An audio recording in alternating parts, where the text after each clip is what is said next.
It's the new year, but WB's cover-up of Walter Hamada's Ray Fisher investigation indiscretions are positively old Hollywood.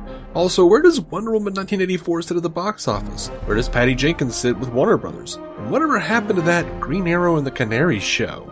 All that and more after these words from corporate overlords who are well beyond our control.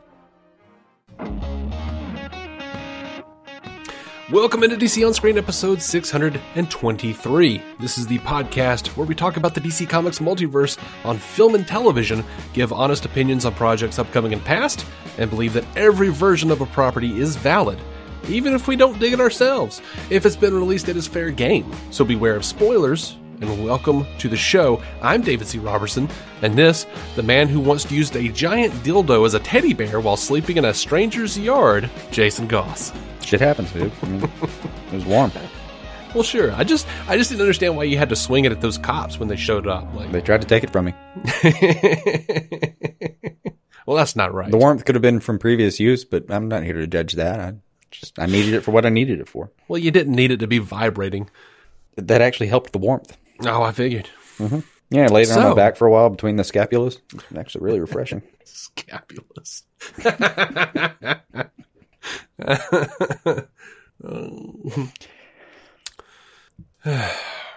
I'm always thankful that you choose to roll with me on that kind of shit.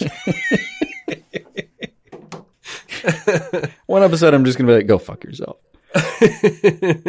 Moving on. So, folks, Happy New Year! This is the first episode of the new year for us. I know it already seems like a long year, but hey, we got a long road ahead of us. Just tuck in. I saw that news broke today that they're looking at they want Nicole Kidman and Javier Bardem to play Lucy and Ricky in a Lucille Ball Desi Arnaz biopic. And I saw someone just retweeted that and said, 2021, let me rest. Okay, I'm kind of into Nicole Kidman. That could make sense. I don't know who the Javier guy is off the top of my head. Ooh, really? Yeah, I recognize the name, but I can't place it. I'm terrible at that. What you got? Give me a quick IMDb. Yeah. Dude from Stuff. He's from Stuff. I'd know his face if I saw that. Is it Javier Bardem? Yeah. Watch, I'm going to search Country Javier, for and Old it's going to be like, yep. Yeah, first thing, because it's trending now, is Javier. Yeah. Oh, yeah. No, I mean, that guy. Work. Yeah, No Country for Old Men, yeah. Skyfall, all that shit, yeah. That could work. That dude I sometimes mistake for Dean Morgan. Oh, Jeffrey Dean, yeah, I can see that. He does remind me of Jeffrey Every now Dean and then Morgan. at a glance, I'm like, was it him or the other guy? Yeah. Like, which one has 3 names? Oh, hey, man. I assure you, they both have 3 names. You just don't know about the one. Right. It's not even a good assurance. You could have just skipped that shit. Some ladies on a shit ton of Dilaudid. Javier, I don't feel like filling out the middle. Boredom. Here, roll with it. Well, maybe you didn't fill out the middle. Go fuck yourself. Go get the ice. I haven't had water in 72 hours. Go. Well, if you are joining us for the first time, welcome. This is what the show is. We'll get to some news here in just a second. But, I do want to thank the patrons. Of course. Wonderful, glowing, sparkling patrons. They are the sparkling grape juice of my year. I don't know what I'm saying. So often this goes off the rails for you very quickly. Yes, it does. $1 if you want to join their ranks gets you every episode ad free. $5 a month gets you that plus whatever else we decide to put up, which, we put up a lot of stuff last month, so don't hold your breath. No. So we're done for about a year. Yeah. If you don't want to deal with Patreon, or if you already do and want to help us out more, like some very generous people have, you can go to dconscreen.com and click the donate button. And there's also a merch store if you want to get some swag for your support. And it is linked on dconscreen.com right next to the donate button. It says store. And I would suggest that our 2020 output on Patreon was a little bit lower than previous. Really? I think so, maybe. But I would be willing to suggest here before this committee with no standing and no ability to vote on the topic that we might, try to keep that a little bit up. Keep that a little bit up from what it was today or in 2020. Yeah, maybe. That's the best you could possibly hope for that committee. From this committee is a maybe. Sure. I mean, the maybe thing a heartfelt is, maybe. The thing about it is we do put up the ad-free episodes every week. Mm-hmm. I think only twice has Effie, opholders of stealing the remote, messaged me and said, "You bastard. Mm-hmm. Why is this not up on Patreon yet?" And I'm like, "Oh yeah, shit. Sorry. yeah, I know." She knows there's like 72 steps to uploading a podcast. You miss one every once in a while. Sorry, human error. It happens. Human error, and I'm subhuman, so that's still doing pretty good. Which is human for just trying your goddamn best. But yeah, if you don't want to spend any money on us, but still want to support us, 5-star written reviews on Apple Podcasts are always a huge help. Sharing our show whenever we post it on social media is a huge help. Just randomly telling people online, hey, we listen to these guys and it's not the worst damn thing ever. Mm-hmm. Huge help. Yeah, mentions really do help every once in a while. Anyway. Everything goes a long way. It does. And we appreciate all of it too. Mm-hmm. Like, we go to bed at night thinking, those wonderful people, those wonderful, beautiful people. That's my thought right before I think, I'm not sure if I'm going to wake up. Usually I think something along the lines of, man, I love the people who like put our share our shit and, oh God, no, I think I left the back door open. Yeah. and then I have to get up and go check and make sure that I locked it, and then I have to like pee for a fourth time. Yeah, all the cats are accounted for. Oh shit! I forgot one. There's only one. No, just the one. Okay. All the cats. I thought you had two at some point. No, that's yeah, we did. That has one died. Sorry. Thanks for reminding. I'm so sorry. Me of that hit me late. My bad. Poor guy. Anyway, let's talk about some news. This episode will be in the memory of that cat. Oh, no, it won't. That cat didn't give a fuck. Moving on. Not two hot dams. So, did you, have you heard about this, Patty Jenkins on, WTF with Mark Maron situation? I saw that it existed and really thought about listening and just I already kind of knew the highlight. Mm-hmm. So I didn't go back and listen to the whole episode at all, but I ran across it. So she did talk briefly about how WB made her change the ending, mm-hmm.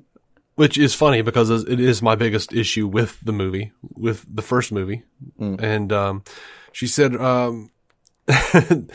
well, Marin did tell her the effects worked for him. He said, the light show was good, as he puts it. And she says, I'm glad that was the only thing that the studio forced my hand on, that it was not supposed to be. It was supposed to be like, he never turns into Ares. The whole point of the movie was that you get there to the big monster and he's just standing there looking at you and says, I didn't do anything. And the studio kept saying, okay, we'll let you do that and then we'll see.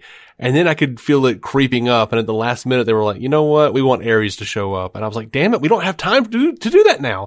And they're like, nope, you got to do it. Nope, make it happen. And so it pisses me off now because sometimes I read the reviews and the only thing that unanimously gets some shit about was those in pyrotechnics.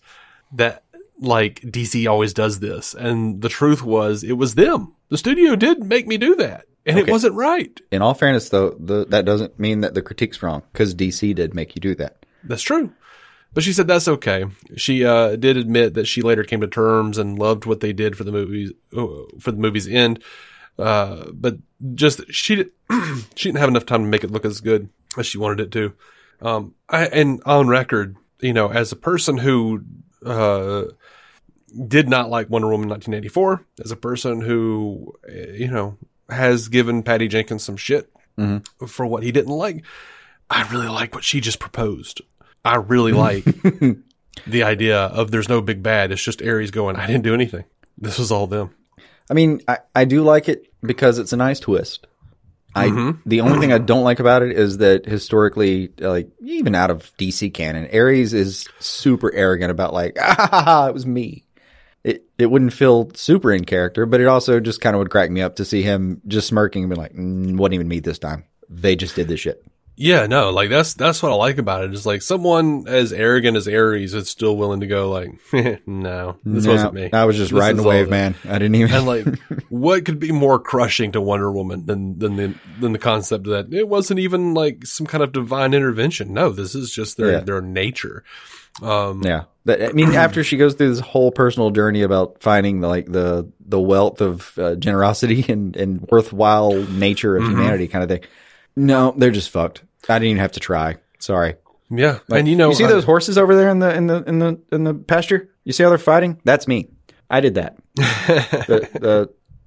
the bombs? I don't even have to touch that. They just did this shit all by themselves. Sorry. And I know what this fan base generally feels about Joss Whedon. I share those thoughts.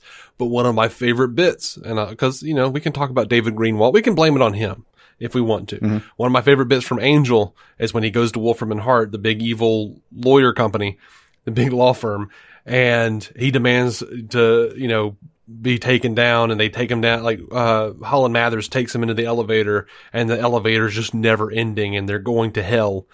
And, so he can talk to the partners, presumably. And then the elevator just opens up and it's the street. And he's like, hell's already here. Like, shit! Like, I love that. Like, we didn't have to do anything. We didn't have to do anything. So yeah. It's a good bit. It's a good notion. I would not have the thing I would have liked to have seen in that in particular is just Diana reeling from the realization that she is hoping for and trying to inspire more in these people than they probably deserve. That would have been cool. Yeah. And deciding ultimately that it's still worth it, but I mean, given the choices, I'll throw my head in that way and, come what may. The last couple of weeks has been really eye-opening for me in terms of like me realizing what kind of Wonder Woman I really want to see. And I'll tell you this, I think you can inspire hope while at the same time having Wonder Woman behead some people. Not opposed to this at all.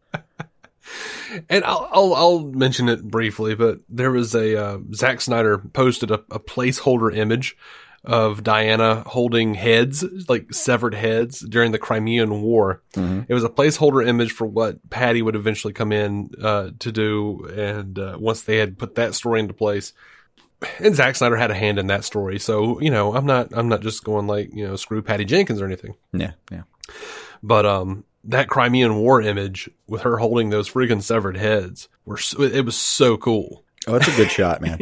And there was some interview, and I didn't track it down or anything, but there's an interview where Patty Jenkins says, women don't want to see that. And I was curious. I have basically, since I read her saying that, I have gone to every woman I know and shown them that picture. I'm like, you saw Wonder Woman, right? Yeah. You've check this out. This personalized research. This was Zach's original idea about it. And then like every woman, from my wife, my sisters, women I work with, my aunt, my grandmother, everyone has said, oh, that's pretty cool. I mean, if she's a warrior, why wouldn't she lop off some heads? Yeah, dude, that's the thing is like, historically in the comics, it's historically, like the thing that, how the comics work, the thing that rises to the top is the thing that we think is historically the most relevant, and that keeps going. You know what I mean? Yes. So overall, I know how the comics work. No, how did they work, Jason? Quick recap of how comics work. What's popular stays popular. What's not popular is only not canon because it didn't become popular. But like she's this like beacon of compassion and hope, right? And inspiration, and all the things that you could possibly pin to that idea. Yeah. But then when shit gets real, she will fuck you up. She will absolutely fuck you up. It reminds me of the 10th Doctor. It reminds me of Tennant's Doctor. He's full of compassion, full of hope for everyone. Always about like, no one dies today, blah, blah, blah. Yeah. But, in his first outing, he's trying to figure out what kind of man he is. He saves the dude from the ledge. The guy still tries to kill him, and he throws the tangerine and hits the button to make the platform fall. The guy falls to his death. And he goes, no second chances. That's what kind of man I am. Like, that's what I feel about Wonder Woman. Like, yes. I do love that scene. That shit. Yeah, and I mean, Yeah, and she's really good at that, especially in the current age that I've got just a ton of weeklies on right now that all have her involved. Like the Scott Snyder wrap up to Metal, it deeply involves her personal philosophy and just her being able to crawl out of this fucking despair and hopelessness into like finding just one sliver of humanity and hope to hold on to and all that. Mm-hmm. And then, you know, when she's at her strongest, still finding compassion to be the way to go and all that. Like, it's all deeply inspiring and you're like crying reading it. And then the next page, she'll like gut somebody and you're like, yeah, you had it coming. Yeah. Bitch fucked up. I mean, yeah. No, I mean, Wonder Woman offered you a hand, dude. You could just done it. But no, you had to keep going. She taught you. Yep. Yep. And the whole time you're rooting for the character. I'm a little bit like, okay, fine. Let Patty do Wonder Woman 3, but then let's do like Wonder Woman 3000 and show her in the far future directed by George Miller and she's got those heads.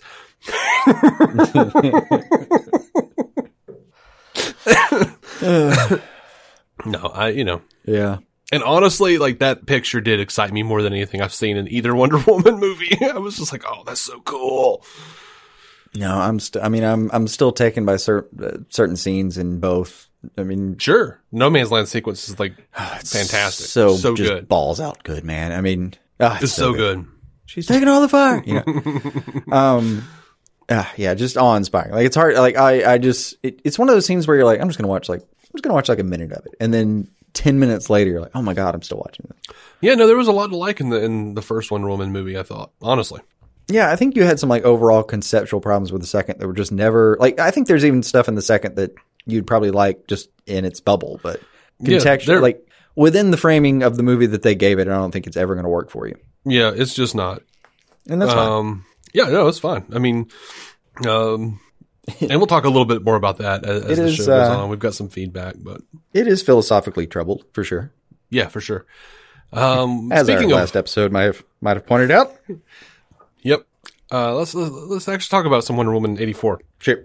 It's done 32.6 million at the domestic box office. It's done 99.5 million internationally, which brings it to 132.1 million worldwide, which is not terrible in the middle of this pandemic. No, I mean, even though all of the headlines, look, it has dropped, into the rotten territory on Rotten Tomatoes. I know we don't put a lot of, just because I didn't like the movie doesn't mean we're going to suddenly start putting stock in that. But, oh no, I'll fight you. I'll fight you to the mat on the Rotten Tomatoes thing. If saying, ever you went that way, I will be here. Yeah, I'm just saying it's there. It's there. And because of that, which is where I'm going, because of that, now, you know how like a movie comes out and then it slowly drops off at the box office. Sure. Because of the Rotten Tomatoes score, I feel like now like every site is going, Wonder Woman drops again.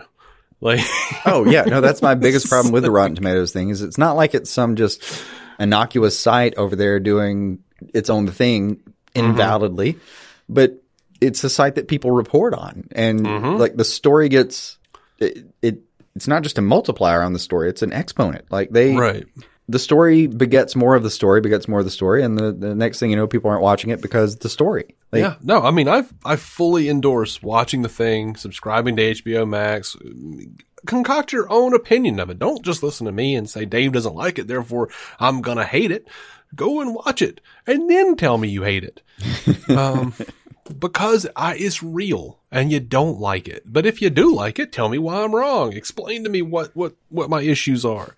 I know what some of my issues are as far as like, why I dislike the movie. I've pretty much explained most of it. But anyway, the film broke records on HBO Max, which is awesome. They said Andy Forsell. That's funny. That's a funny name. Andy Forsell. Mm-hmm. Vice President, Direct-to-Consumer Executive Vice President and General Manager at Warner Media, said Wonder Woman 84 broke records and exceeded our expectations across all of our key viewing and subscriber metrics in its first 24 hours on the service. And the interest and momentum we're seeing indicates that this will likely continue well beyond the weekend.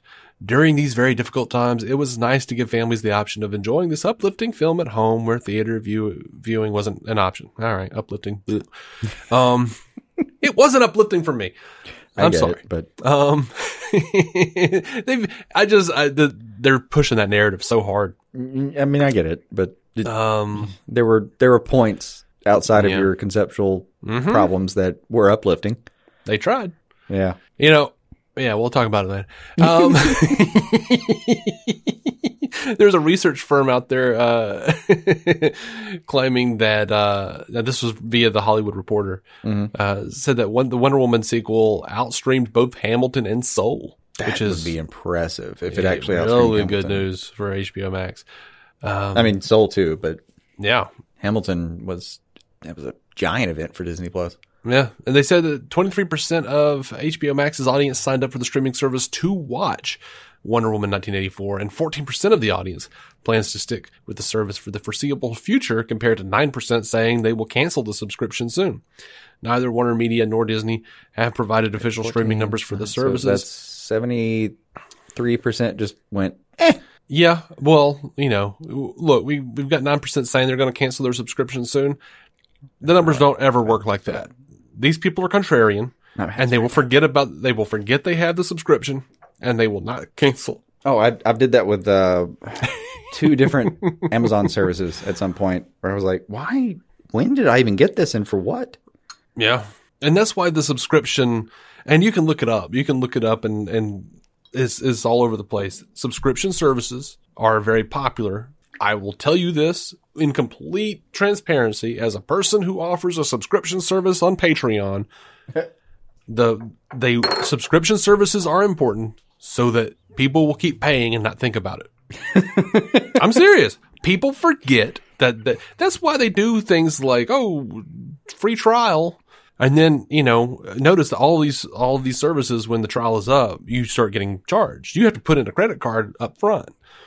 It's so that you will get charged. You don't forget about it. And then like a year later, you'll look up and go, oh, I do have HBO Max. Oh, I do have Disney Plus. Okay, cool. Like, that's just a thing that happens. And there actually, have you seen there are services that will keep track of your subscriptions and tell you when your due date's coming up? Really? I forget the name. I've just seen a couple ads for them. Basically, the idea was, hey, that thing that you forgot about and ended up being, enlisted in. Yeah, we just kind of tell you before, because they're not going to tell you. Right. Yeah. No. Yeah. I've seen those advertised things that are like, by the way, you haven't watched anything on Netflix in like 2 years. Do you want us to keep paying for this? Sure, you want to do that? Oh, you'll probably. I mean, I guess. I don't know. Yeah. All right. So let's. And see, ironically enough, for me, like, football ended yesterday. Mm-hmm. I have no interest in anything else going forward, as far as anything that's actually going to be on live cable television that I just have to watch right then. Mm-hmm. I will call my cable company this week and cancel.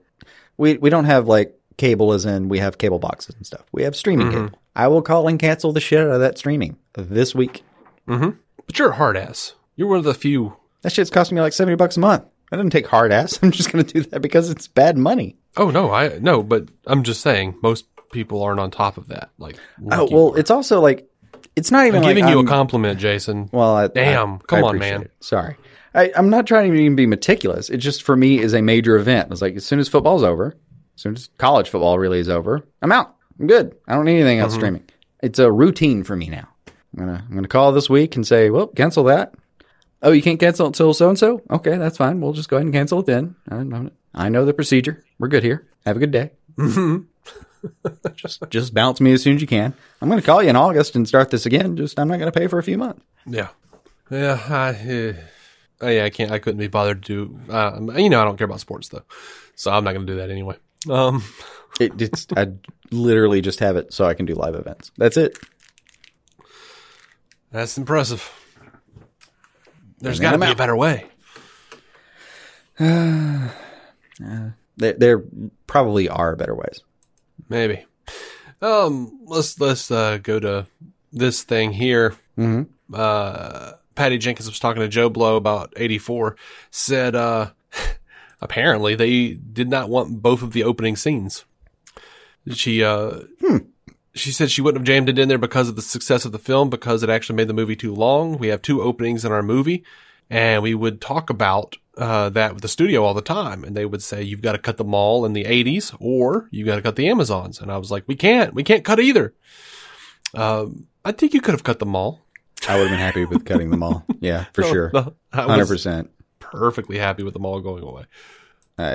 I'm sorry. It's not even a scene where I dislike everything that happened. I'm just saying I would have been perfectly happy not seeing it. Like, the Amazon scene was a really strong opener, and then it went to that, and it didn't hit as hard for me at all. Yeah, it just wasn't my cup of tea, man. Yeah.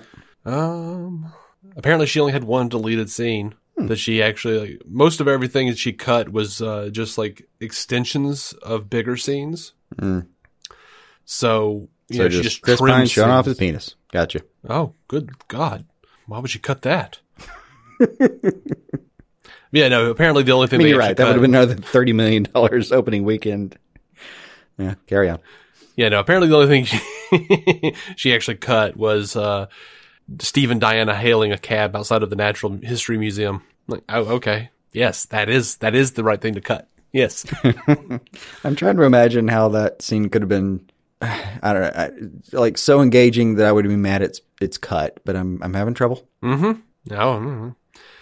So, would reserve judgment until I'd seen it, but still. Now, one of my primary issues with Wonder Woman 1984 was the body swap controversy. And it has become a controversy. People are talking about it. There are people not liking it. People think that it was rape, and I agree. But Dustin Phillipson on Twitter says, one, I'm linking the wiki to the body swap movie genre. If you can't see that Patty Jenkins was playing with that trope and even intentionally pointing out the problematic nature that all of these movies have to skirt around, then I think you need to re-examine a beloved 80s fantasy movie like Big with Tom Hanks, where he, as a 12-year-old in an adult body, has sex with an adult female, making her a statutory rapist by default. Also, 2, the movie implies that if you revoke your wish, then much of the impact of your wish is revoked. Hence, even the sex Diana had with the guy possessed with Steve may have actually been eradicated from the movie's fabric of reality. And then goes on to say, clarification for all, evil wishing stone is seducing people into evil. Barbara loses her humanity. Max loses his soul. Diana loses her powers / becomes seduced by a lie. If you can't see the movie as saying the swap is a problem, I think maybe you should rewatch. And Patty Jenkins retweeted this and said, ha ha ha, exactly. I'm curious. I agree and disagree with points. Yeah, the body swap genre is problematic. Of course, in Big, the woman who is by default a statutory rapist is also horrified when she finds out what's happened. She didn't know at the time. Sure. Now the body swap in of itself inside of the movie, even putting aside the ethical quandary, is inconsistent with the rest of the magic in the movie, which is already a problem for me. But yeah, I just think it was a bad call. It brought up feelings in me that I didn't appreciate, and I didn't care for Wonder Woman being in any form a rapist, even if she had, been seduced by an evil stone. Now, I mean, I've thought about this, looking at this, and it's like, you know what? If that was her intent, if her intention was to say, oh, the evil wishing stone is being seduced by the lie, it even made Wonder Woman engage in such problematic behavior. Maybe this movie is a little more Zack Snyder and less Richard Donner than we all thought. But I mean, I can get behind it being that they're engaging with a trope. Diana herself becomes a part of it. A specifically 80s trope, too. Yeah, but unfortunately, it's not just an 80s trope, so I'm not giving them that. Right. Yeah, that wasn't like a thing they had to do to make it 80s. No, it wasn't just like, oh, remember, like, this wasn't shoulder pads. This was, right. Like, body swapping tropes have been around since, and I'm not exaggerating, the Greco-Roman era. So, like, trying to call it an 80s thing is like, either you're being really trying to be really clever, but not really. And also, a lot of films did it before. And, fucking Matthew Perry was in like a Freaky Friday runoff bullshit movie. Like, It was actually a pretty good movie. That was 17 again? That was actually pretty good. Was it? Seriously? It actually was. It was enjoyable. It was. Deeply weird that was actually somehow enjoyable for you. It is deeply weird, but Thomas Lennon's in it. And which never hurts anything. He's fantastic. But Zac Efron actually does a really good job of acting like like Matthew Perry. Even though weird thing I believe that's that not a popular opinion is that Zac Efron actually does a lot better job than we give him credit for a lot of the time. Oh, no, he does a pretty good job. He's solid. Okay. Well, I'm glad I'm not going on that hill alone. Yeah. So surprisingly, 17 again is not a terrible film. You should check it out if you get a wild hair up your ass one day. No, I have no such. I have plenty of other ones, and they are occupying the space. My problem is more like, and my problem isn't whether it's justifiable, because I feel like there are parts where the film explains why it is, and there are parts where, maybe you're running down a trope and making some sort of meta statement about the trope that I guess was supposed to appear more obvious than it very much did to many people watching it. Yeah. And honest to God, there's just, I don't think there's a definitive answer for why that was a problem. My problem is more that you made it a fucking problem. I don't think it was a thing that had to be done. It could have been done a number of other ways. Mm-hmm. And they all would have made more sense, given the entire pantheon of gods you have to play with. Yeah. Or, just given the characters themselves. And I do kind of like the interpretation, for sure, that, it's a very flattering interpretation that Wonder Woman herself is even susceptible to this kind of monkey's paw, and, chooses to fight back. And, that's, I think, just very short version, probably the best justification for that version or that part of the film. But it doesn't mean that the whole thing wasn't avoidable to begin with. Yeah. And it doesn't completely solve all the problems. And I do still maintain that, the fact that there's magic involved erases some of the problems. I mean, the primary issue, the guy doesn't remember, but then you're just dealing with the Cosby situation. My primary issue, Cosby or zombie. Yeah, the issue or just magic. To me, it's any number of supernatural explanations for the behavior, but then there are a lot of questions even that brings up. Yeah, why did we even have this supernatural explanation in our storytelling, for thousands of years? Yeah, because people were a bit rapey, and we probably had to find some explanations for that shit. Yeah, I found no reason, given the nature of the magic shit just appearing and disappearing at will, why Steve Trevor, according to any rules, the rules that actually weren't there for this magic, he had to be in some dude's body. Just doesn't make sense. It was just there to be problematic, apparently, according to Patty, and to, stick a wiry finger into the body swap genre and be like, see, you're problematic. But they don't address the problem in the movie. They don't ever go who was this guy? I wonder if he has a family. Hey, maybe we shouldn't use his body for our own pleasure. Well, that would have involved a lot of other shots in the mirror and having to pay him more. I know, right? No, I don't think I'm ever going to completely agree that it's out and out rape, because the magic angle just brings so much into the fictional argument that I feel like there's just a lot of ways you could sidestep that argument. But I will always agree with you that it should never have been on the fucking table. Yeah. There are other ways you could have done this. Yeah, so I'm just always going to have a problem with it. I'm sorry. They didn't make it enough of an issue, or even an issue at all. And I won't take anything away from Gal or Steve Trevor, Chris Pine. When they're saying goodbye and coming to terms with what they have to do, they did a really good job. And when she runs away and she renounces her wish and screams, that was a phenomenal good scene. Acting, and I felt it in my core. Yeah. And I was impressed that she made me feel so bad for a rapist. She burned that monkey's paw. But yeah, so, yeah, I'm just not gonna get around that one though. I'm sorry. And look, the best I can tell you with Diana is it never appeared to her that way. Right. Yeah. I guess she knew and she could suss it out, but it never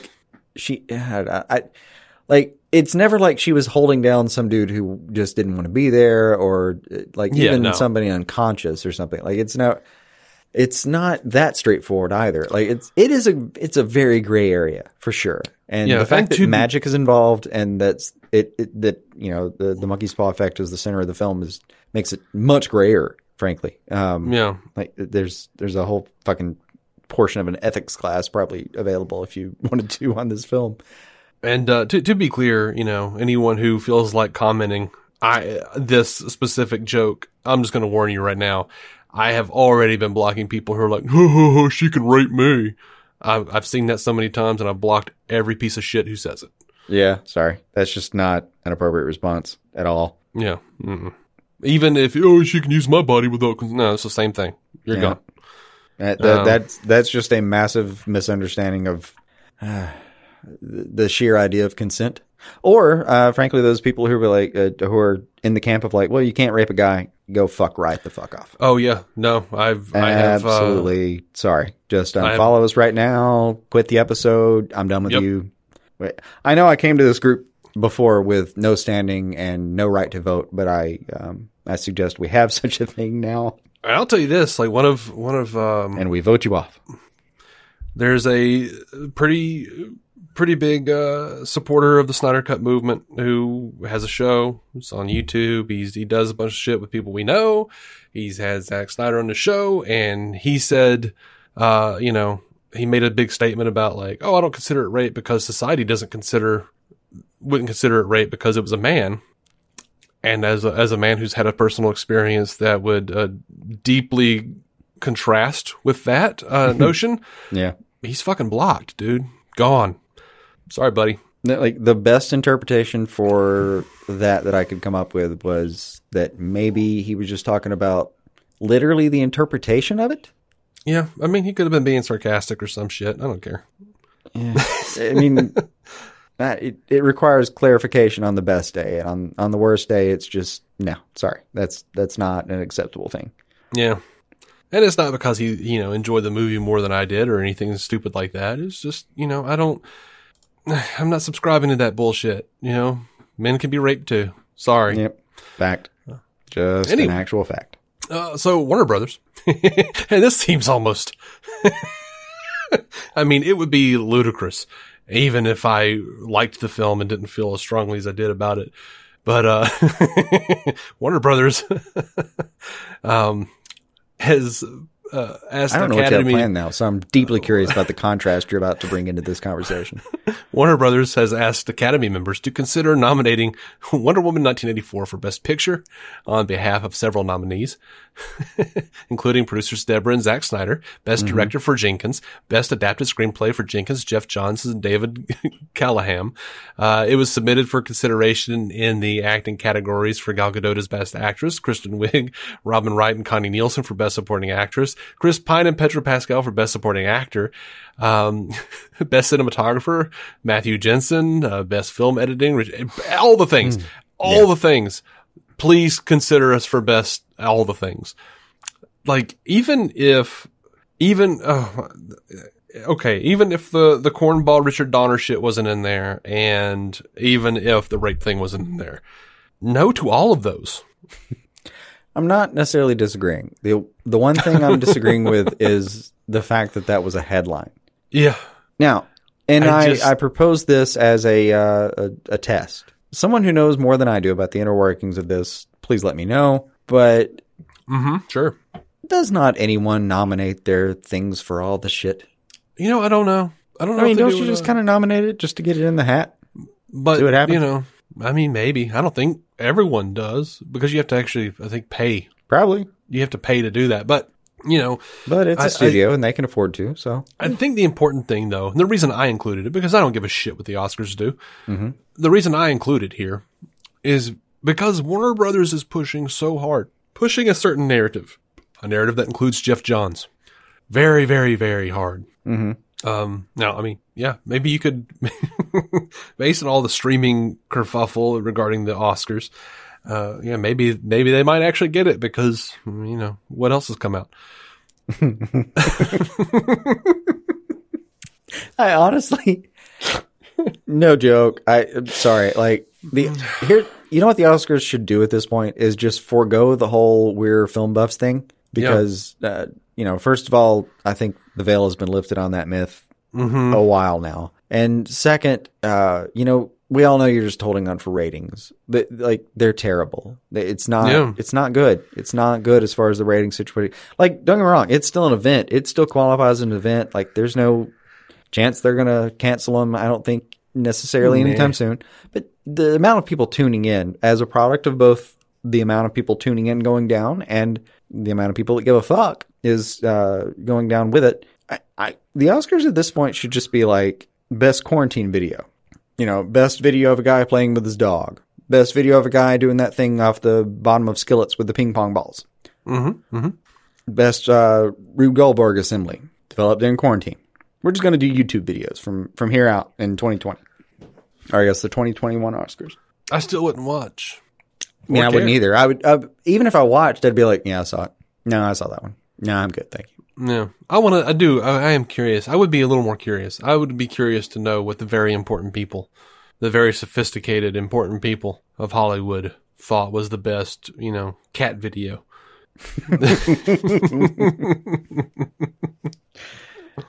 Or even some of the more technical things. I like things, Snickers turns on the faucet. Best video editor goes to like somebody who did that thing where you just...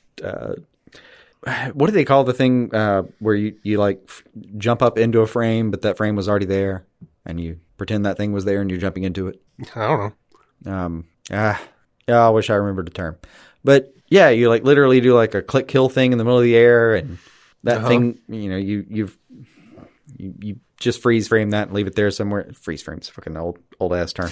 Anyway, you just like you're showing your age. That's just there. You jump into it. Like I get roughly how the process is done, but I have no fucking idea about the nuts and bolts. Would it involve a green screen? No. You can do this live, as far as I can tell. Because you basically just do a video of you doing a bunch of things, and then you just freeze frame a shot and leave it there. And then you just jump into the shot. Yeah, it's just I'm frustrated with myself for not having more information right now, and I feel like anyone listening is even more so. Yeah, so no, it's I'm just gonna bail on that. Yeah. I feel like if I just saw an example of what you're talking about, I'd be like, oh, that's what he's talking about. Okay. I'm going to send you do it. Okay. I'm going to, like, in 30 minutes, you're going to look at your phone and be like, oh, while we're talking about like TV news. You think we're going to be at TV news in 30 minutes. That's cute. Oh.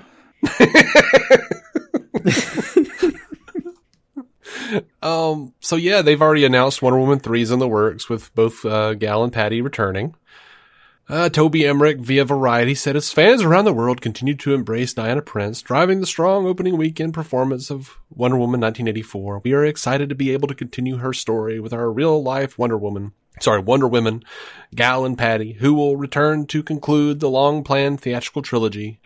Notice they did not say Jeff Johns. Notice. Yeah, there hasn't been like a huge announcement about Jeff Johns. I don't think that's how this is going to go. I never have thought that's how this was going to go, but he just gets mentioned less. Yeah, except, apparently for the Academy Awards. But I think that's keeping up appearances to some degree. Mm-hmm. But just in case. So Patty has hinted that Cheetah might return, and that's why she left her story ambiguous in 1984. Oh, ambiguous as shit. That was one of our problems. Someone asked if she'll return, and she says, we'll just have to see, and then had like 3 winking emojis.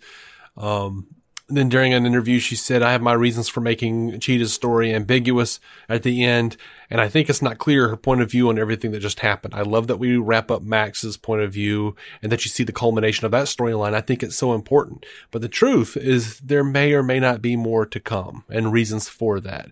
It's complicated what goes on with Barbara. There was not an easy scene, even if the answer was one way or the other, even if it was that she did rescind her wish. Like, then what? She goes back to her normal life, and now Diana is not there anymore. It would take time, and it would be a big deal to try to culminate it one way or the other. So there were multiple reasons for doing it that way. And if it leaves you wanting more answers, there's nothing wrong with that. All right. This sounds like a cop-out more than anything. I mean, yeah, like saying, well, we didn't answer your question, and the point is to not answer your question is is one thing, or saying like, well, the question would be really hard to answer, so we didn't answer it, is also another thing that I feel like was expressed. We didn't have time. So or like, well, what would have to happen is we'd have to shoot more footage and make a thing happen, and we didn't do that. Well, that's okay. Yeah. Look, a lot of considerations are made. You know, you can't shoot everything. You can't have everything you wanted. Right. I can deal with all that. It's not even my, like a big qualm for me. I wish there'd been like just a couple seconds somewhere of her kind of readjusting to normal life. If that makes sense. Like just a moment where she was back in, not the glasses. Just the glasses is I could give or take them, but just a moment where she was like back, like going into her office, trying to kind of reclaim her normal life, which honest to God would have taken what, 8-9 seconds of screen time? Maybe. Nothing. I mean, granted, that's a lot more time on the shooting side of it, for sure. Hours, half a day, who knows? Depending on like how you have to actually adjust it in scheduling. Get it. I get it. It's not that simple. I get it. But no. But just leaving her on a cliff, chilling, not Looking ideal. upset. Not ideal for me. Not my favorite of all the possibilities, I think. Right. No. Now, talking to Collider, Patty Jenkins did confirm that she'll be working on Wonder Woman 3, Rogue Squadron, and Cleopatra, and a TV show all at the same time. I mean, look, I'm happy for her, but damn. Yeah. She says, I think they're all great, and I continue to push them along, and we have sort of plans for what will go first and try to organize multiple things, how multiple things can happen. She says you can never do it in 1 year. You can never do a Star Wars movie in 1 year or a good Cleopatra in 1 year. I think each of those movies take 2 years probably. But I do think, as I even learned on the 2 Wonder Womans, I already had sold a limited TV series that I was in love with when they decided to move the Wonder Woman 1984 release date up. So suddenly it was happening on top of each other. And I was actually able to write a huge treatment and have a bunch of creative meetings and go off and do my show while pre-production was happening for Wonder Woman 1984. So there are lots of ways. Certainly until I'm on set shooting Star Wars, I could be developing all sorts of other things and pushing them forward. It is actually possible. So I think that's apparently how people do it. Doing multiple things at one time, which I'm usually pretty singularly focused, but I'm getting better at this all the time. So, and I included that. Not because I care, because I don't. But what I do care about is seeing all these jackasses online whining and complaining that whatever DC project is dead because one of the creators of it has decided to do something else for a minute. Yeah. No. And I'm thinking specifically more and most recently about Ava DuVernay, working on various TV projects, because apparently she can't also be working on New Gods. Yeah. Just one more little, like, hey, you're an idiot. Stop saying that. I mean, while we're at it, Tom King hasn't actually like owned a pen in at least 11 months. Doesn't have a knife or a sharpener. He just looks at the pencils and in awe, wondering, what shall I do? How could I correct this situation? So, there is a rumor from The Sun. I don't know how much I believe any of that shit, but, it's from The Sun. We'll see. Yeah, we'll see. I'm curious. So according to The Sun's sources, the filming process for The Batman is grueling for Robert Pattinson. Mostly as a result of director Matt Reeves' perfectionism, apparently. Says that Pattinson is doing upwards of 50 takes of a scene sometimes. He's in the bulky, hot Batman suit. Is leaving him and the crew exhausted. The source said filming has been a grueling process, especially for Robert, as Matt is such a perfectionist. He'll insist on doing scenes over and over again and get bogged down in the tiny detail. Sometimes it's like he doesn't know when to stop. Matt has done blockbusters before, but this is on another level. Batman is arguably the most popular superhero of all, and by the time the film is released, it will be the Dark Knight's first solo movie in 10 years. Warner Brothers can't afford for the fan base to be disappointed. No one is denying that this is a high-stakes production and that Matt is feeling the pressure to get it right. But Robert has had a tough time on these franchise movies before. He hated Twilight by the time it wrapped, and the last thing anyone wants is for him to become jaded. I am already preparing myself, even before this came out, I'm preparing myself for Robert Pattinson not coming back. Oh, for sure. But I also love that you could have read everything you just did in like a positive light. Mm-hmm. As someone who's just super enthusiastic about how Matt Reeves was taking this seriously, like an Orson Welles level taking it seriously. Like Kubrick demanding 110 takes or whatever the fuck it was that's infamous now. Levels of just demanding perfection. We could just read it that way. You could, but I wouldn't. Man, you don't want to overthink the soup, man. A little bit. when you overthink it, it's going to come out tasting like ass. It's got to crack me up if we find out, no, he was right. There were 49 bad takes. He just didn't have it right, man. Yeah. Now, there's another version of this. Because, again, like, part of your instinct is to be like, yeah, Robert Pattinson's probably going to fuck off on this. Like, yeah, maybe he actually is just not doing a great job. Yeah, that's a possibility. I don't know if I believe it, but I'm just saying. One of my favorite stories, I don't know how true it is. Mm-hmm. One of my favorite stories from the making of Star Trek VI is there's a scene where Captain Kirk, like the Klingon Empire has roughly 50 years of life left to it. They've had sort of a Chernobyl situation. A lithium moon has exploded.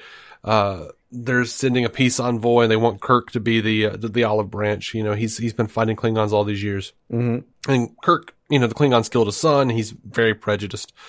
And Spock says they're dying, and Kirk says, "Let them die." Mm-hmm. And there's a story where Nicholas Meyer, the director, has talked about, and he said it very diplomatically, but basically it boils down to this: Shatner was overacting so much that Meyer couldn't get like a serious take out of him.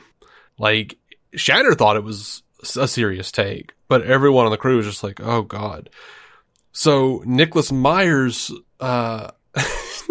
his solution was to do so many takes that Shatner literally just got tuckered out.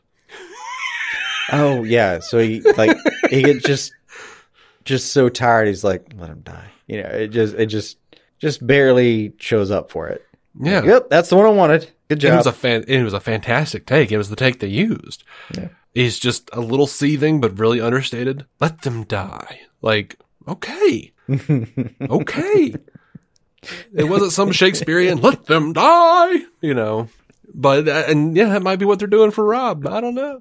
And like behind the scenes, someone comes and gets him immediately, and it was like, he needs a nap, a bottle of water, and some orange slices. Right.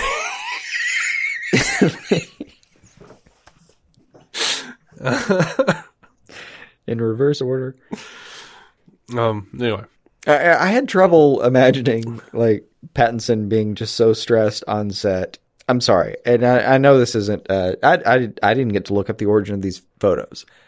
I just have seen some photos in the last week of Robert Pattinson like leading around a cow. Oh.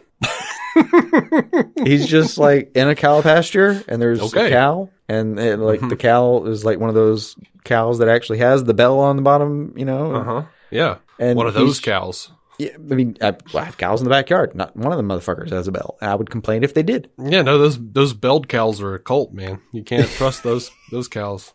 They're either in the Netherlands or Mississippi, lower Mississippi, as best I can tell. Mm-hmm. Crooked letter.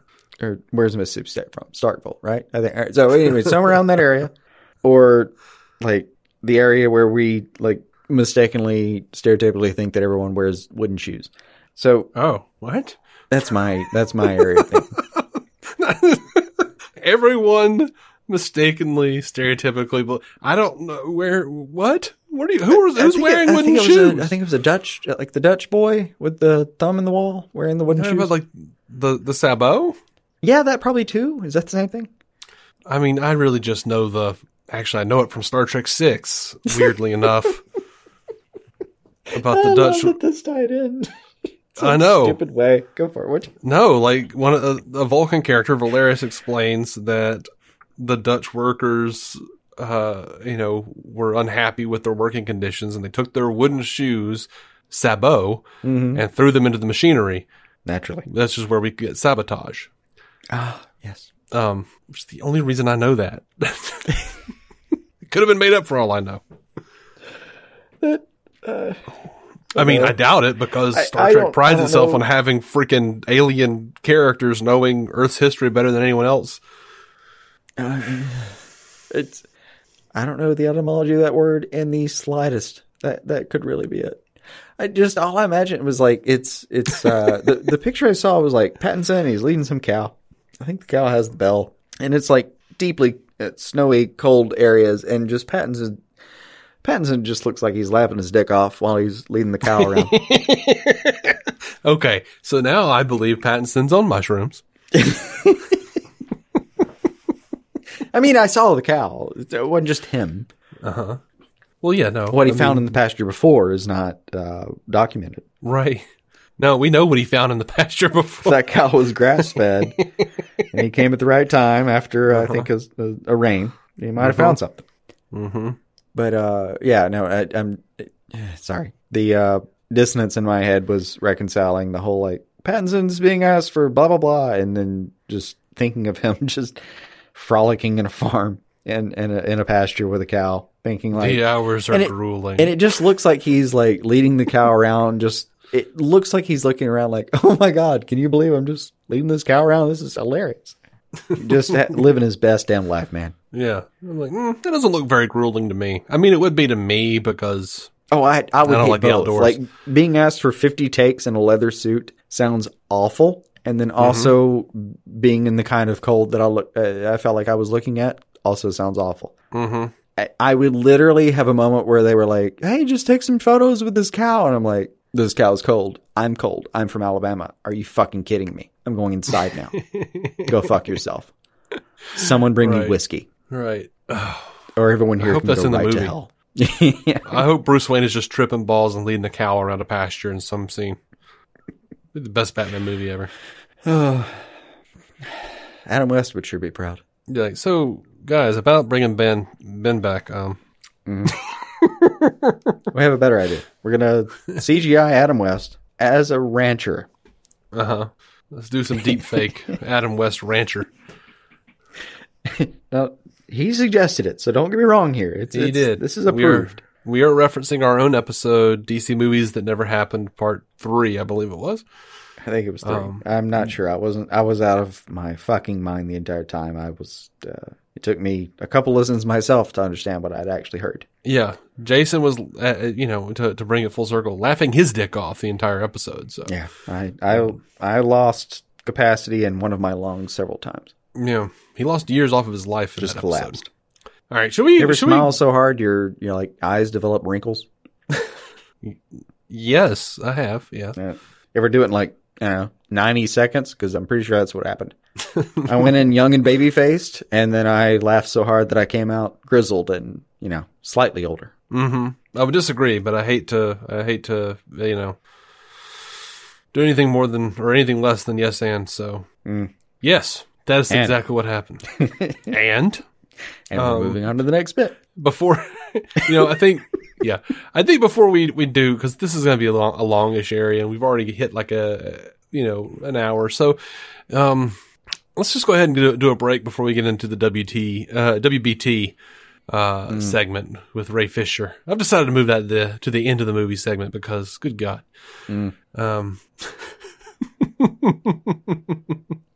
That's fair. Yeah. Let's hit that break up. Let's hit a break.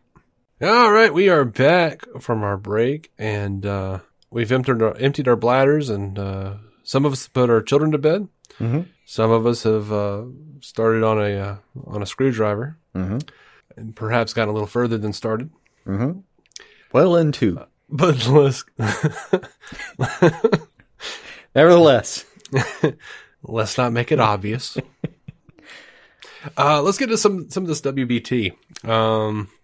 Sorry, I said that when I said in my head, I told myself when I said WBT, I'm going to start going WBT. Mm-hmm. Slurp. Yeah. Mm-hmm. It's going to be a little bit of Dennis Miller. That was Nobody knows what. I don't even know if he has a radio show anymore. I know he's like all like super conservative and stuff now. But I think even he stopped at some point. Oh, he's not really that conservative. He's really not. He just seemed that way at a certain point. Well, to the hard left and the normal left. He was a little more right than he used to be, and therefore had gone off the rails. Yeah. But I don't know. He still made me laugh. He would still have Norm Macdonald on his radio show, and I would listen to that and laugh at them being dicks.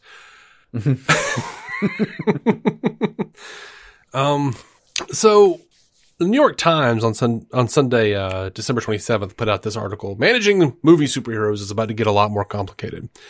And it was very much a puff piece for Walter Hamada, the DC Films president. And they just really suck his dick in this thing, man. Like, he's overseeing a dizzying number of projects, part of a swarm of comics-based stories. So yeah. They even talk about Shazam and say that it was a smash hit. It wasn't. No, I mean, no. It was a moderate hit. I mean, it was not a hit. It made us money, and it made enough money to get a sequel, unlike Birds of Prey. But it was an Endgame. It wasn't, True. No, smash hit is a strong term. Even it is Birds a strong of Prey term. In context of the last couple weeks is, we'll see. Yeah, no, I mean, I'm not talking shit about Shazam or Birds of Prey here. I loved those films. I thought they should have made way more money than they did. And let's be honest, Shazam and both of them should have made a lot more than they did. Yeah. If they were marketed correctly, they would have made a lot more than they did. So, anyway, this is a puff piece. This is a negotiation tactic. This is him trying to stick around, and that's understandable, I guess. Well, unfortunately, I don't think it's him trying to stick around. I think it's us being sold his position. Like, I don't know. Like, sources close to us have said that AT&T is not happy with Hamada. Sure. They've said that. Now, he's apparently had his contract extended to 2023, but not that long. That's not that long. That could just really only be covering the things that he is currently developing. Right. So, I don't know where that stands. But look, so this thing said the most expensive DC movies up to 4 a year starting in 2022 are designed for release in theaters, says Hamada. And that would be 2 big ones in theaters and then 2 smaller, riskier movies, sort of like Batgirl and Static Shock, that will be exclusively on HBO Max.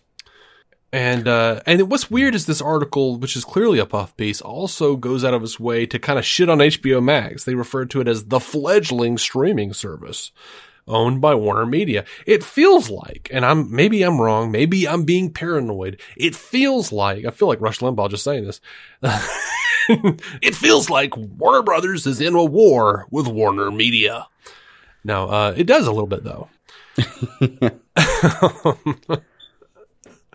Now, it goes on to say, in addition, DC Films, which is part of Warner Brothers, will work with filmmakers to develop movie offshoots, TV series that will run on HBO Max and interconnect with their big screen endeavors. Hamada says, with every movie that we're looking at now, we're thinking, what's the potential Max spinoff? Which is in my opinion, gross and terrible way to look at things, but okay. Mm-hmm. It's a business. I get it. Yeah. I don't like it, but I get it. Yeah. And it goes on to say, if you thought there was a glut of superheroes before, just wait. To make all the storylines work, DC Films will introduce movie audiences to a comics concept known as the multiverse. It's not a comics concept. It's a scientific theory. The Everett Wheeler... never mind. That's fine. Never mind the actual history of the term. Jesus, but help us. Jesus. Hold on. I feel funny. Comics I know. Concept is like... It's also saying like a concept the comics are perfectly familiar with. I also deal with that. I also do really enjoy the idea of calling upon Jesus to help us understand the concept of a scientific theory. But,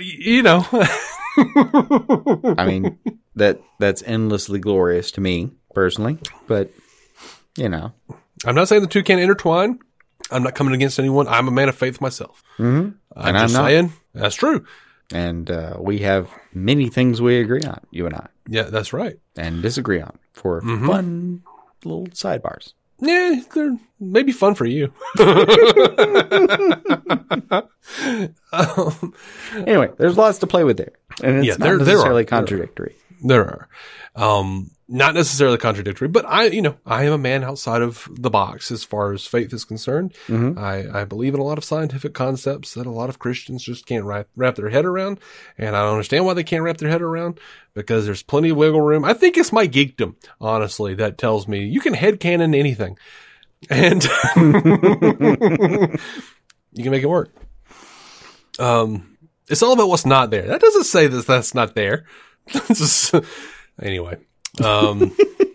Just means it could be there and you can't prove it necessarily one way or the other, and that's okay too. Which is just really just overall, when you generalize it from a high level, it's just but yeah, so much of religious philosophy is just like, I don't know, man. So it says parallel worlds. This is how it's describing the comics concept known as the multiverse.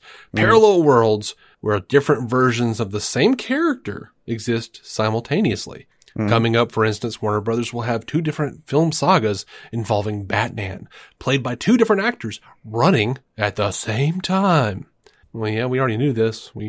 Whatever. I you know what? I'm honestly just happy this article didn't say they're stealing the concept from Marvel, who's doing the multiverse of madness. Seeing as how DC created the concept as far as comic books are concerned with the Flash of 2 worlds. Sure. Yeah. Anyway. Just nice not to have the conversation hijacked. It is nice in that regard. Yeah. And yet it will be. But, it's fine. But here we go again. The complicated plan involves a sharp increase in production. Last year, Warner Brothers made 2 live-action superhero movies, Joker and Shazam, in 2018. There was only Aquaman. All 3 were smash hits. That's where I'm not gonna. I don't agree with Shazam. Aquaman and Joker, yes. We're talking about over $1 billion. Shazam, what did it hit? Like 300 million? I think 450. I want to say. Was it? God, that's better than I remembered. Cool. Still not a smash. Still, I wouldn't say. Like, it did better than Green Lantern. It did fine. It did enough to get a sequel, and I love Shazam. I do. I've got like 2 or 3 Zachary Levi Shazam action figures. Yeah. I really liked Shazam. I thought it was a solid movie. A joy. We thought it should have done more at the time. It was... Yes. It was a product of its time as far as like releasing as a holiday film. Mm-hmm. And not quite being one. Yeah. And also being like a singular figure in DC that just doesn't have like a lot of... I mean, honestly, the average Batman or Superman fan doesn't know about Shazam. No, and they just should. On average. Everyone listening here obviously does. That will sound like blasphemy. It's okay, you guys. But if you asked, just as a test, and I'm curious, just anyone who thought that sounded insane, just go ask like your cousin, your aunt, your uncle, whatever. If they know about who Shazam even is. And then, furthermore, just ask them if they know what the real name is without even suggesting that there is a real name that's vastly different. Right. No, they won't. Like, the amount of people that know about Billy Batson, very different from even those who know about Shazam. And even those are smaller than the people that follow the regular DC universe. I'll tell you this. Just numbers here. The best thing they could have done for that character, even, copyrights aside, was to rename him Shazam. Yeah. Because the only thing anyone knows about that character is that he screams Shazam. Yeah. The only time in pop culture he's ever been called Captain Marvel was literally an episode of the Andy Griffith Show where Gomer Pyle says that Captain Marvel couldn't have figured out something better than Barney had. And we all know what Gomer Pyle screams all the time. Shazam! And that's why. Nice. Because he reads Captain Marvel comics. He's called Shazam because that's what we know. Like, there's no better name for him. Solid. Captain Marvel's a terrible name. Terrible name for Shazam. No, it made sense at the time. And to be fair, like, I feel like Barney has Fawcett comics. Yeah. He's old school. Gomer. Oh, Gomer? Yeah, it was Gomer. Oh, yeah. No, he's definitely got Fawcett comics. I mean, why? Because it's Gomer? It was the 60s. Because Of course it was old as Fawcett shit, comics. and that's what he would be in touch with at the time. Something 35 years before. And Gomer would be reading some knockoff of Superman, too. Oh, hell yeah. Anyway, the complicated plan involves a sharp increase in production. I already read that. Mr. Hamada and Mr. Emmerich had two options: figure out how to make the various storylines and incarnations coexist or start over. The answer is the multiverse. Boiled down, it means that some characters, Wonder Woman as portrayed by Miss Gadot, for instance, will continue their adventures on Earth 1, while new incarnations, Mr. Pattinson as the Batman, will populate Earth 2. I love how they're like, Ms. Gadot, Mr. Pattinson. It's like, God, pull your head out of your own douche ass. Sorry, that's a weird thing for you to object to. It is, but it just annoyed me. I'm sorry. I don't know why that annoys you. Okay, That guys, gals, super whoever, innocuous. whomever, if you feel me on that, please write in and tell Jason he's wrong. That's a douchey way of saying any damn thing. These are celebrities. They're not part real of the people. vernacular in general. You don't just say like, oh, you know, Gal and Patty, they're super sad about the Zack thing, and That's the thing about celebrities. If you use their first name, you're like name dropping it like you know them. If you say Mr. or Ms., or Mrs., it sounds like you're, giving them too much clout. I was going to say clout, but I didn't like it. It's a real thing. I know. You're giving them too much importance, I think. Sure. So, like, I don't know. Like, it's what I mean. They are real people, and you should treat them nicely online and stuff and not bully them and whatnot. But also, they're celebrities and they're not real people. So, I exist in a strange bubble where I don't believe that celebrities are real people. I'm not dicks to them because I recognize they're real people. But also, I'm like, it's okay if you just call them Robert Pattinson or, Pattinson. You don't have to put the Mr. I'm just weird. I'm a weird person. I get it. I think like the normal version would be to subscribe to the whole like Mr. Pattinson or Mrs. Jenkins or whatever. Maybe. Version. And I'm not saying this probably like wouldn't MLA even, format. This probably would not be a conversation if I didn't have a screwdriver in me. So we'll just move on. The Flash, a film set for release in theaters in 2022, will link the two universes and feature two Batmans. I think it's be Batman, with Mr. Affleck returning as one and Michael Keaton returning as the other. And to complicate matters further, HBO Max gave Mr. Snyder more than $70 million to recut his Justice League and expand it with new footage. Mr. Snyder and Warner Brothers have clashed over his original vision, which the studio deemed overly grim, resulting in reshoots handled by a different actor, Joss Whedon. And then in parentheses, that didn't go well either. Zack Snyder's Justice League, now 4 hours long, will arrive in segments on HBO Max in March. They said, at least for now, and I saw a lot of people giving a lot of blowback to this article for saying that it is a storytelling cul-de-sac. Mr. Snyder is not part of the new DC. For now, Mr. Snyder is not part of the new DC Films blueprint, with studio executives describing his HBO Max project as a storytelling cul-de-sac, a street that leads nowhere. But they did specify at least for now. Do you really think that's going to stay the same if Zack Snyder's Justice League is a smash hit? Jason. Me? Yes, you. My co-host. The man, half of the team who people clamor and download with ferocity to find out what their opinions might be. You, dear Jason. Well, the objectionable part of me would like to say, I don't know. We all, The realistic part of me is, of course, like, the thing that stopped me from thinking that this was going to be a thing was that it wasn't a thing. Right. So now that it is a thing, and there are metrics and streaming numbers to actually back it, yeah, of course. If it actually does something, yeah, there's it's not speculation. If the numbers match, Mm-hmm. I think we'll get more. Now, If the numbers don't match, we won't. I do think it might be that simple, because now we're at a point where, holy shit, you're actually going to get to see the thing we all wanted to see for this time. Yeah. And I feel like, and we don't know. I feel like just saying Snyder's bullshit is a cul-de-sac. It's not going anywhere.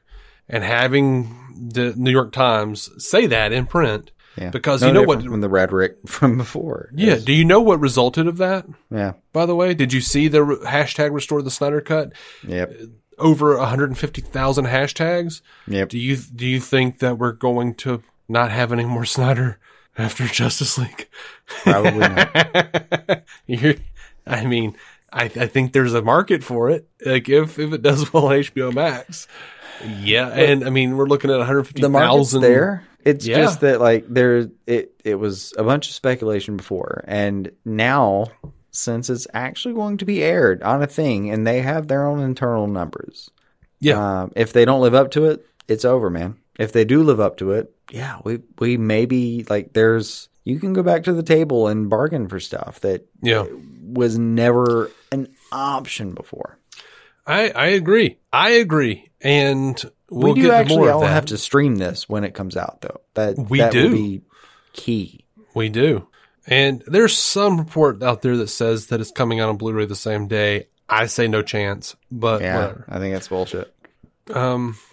Physically, and even this, like I said, even now, this article says at least for now, it's not a part.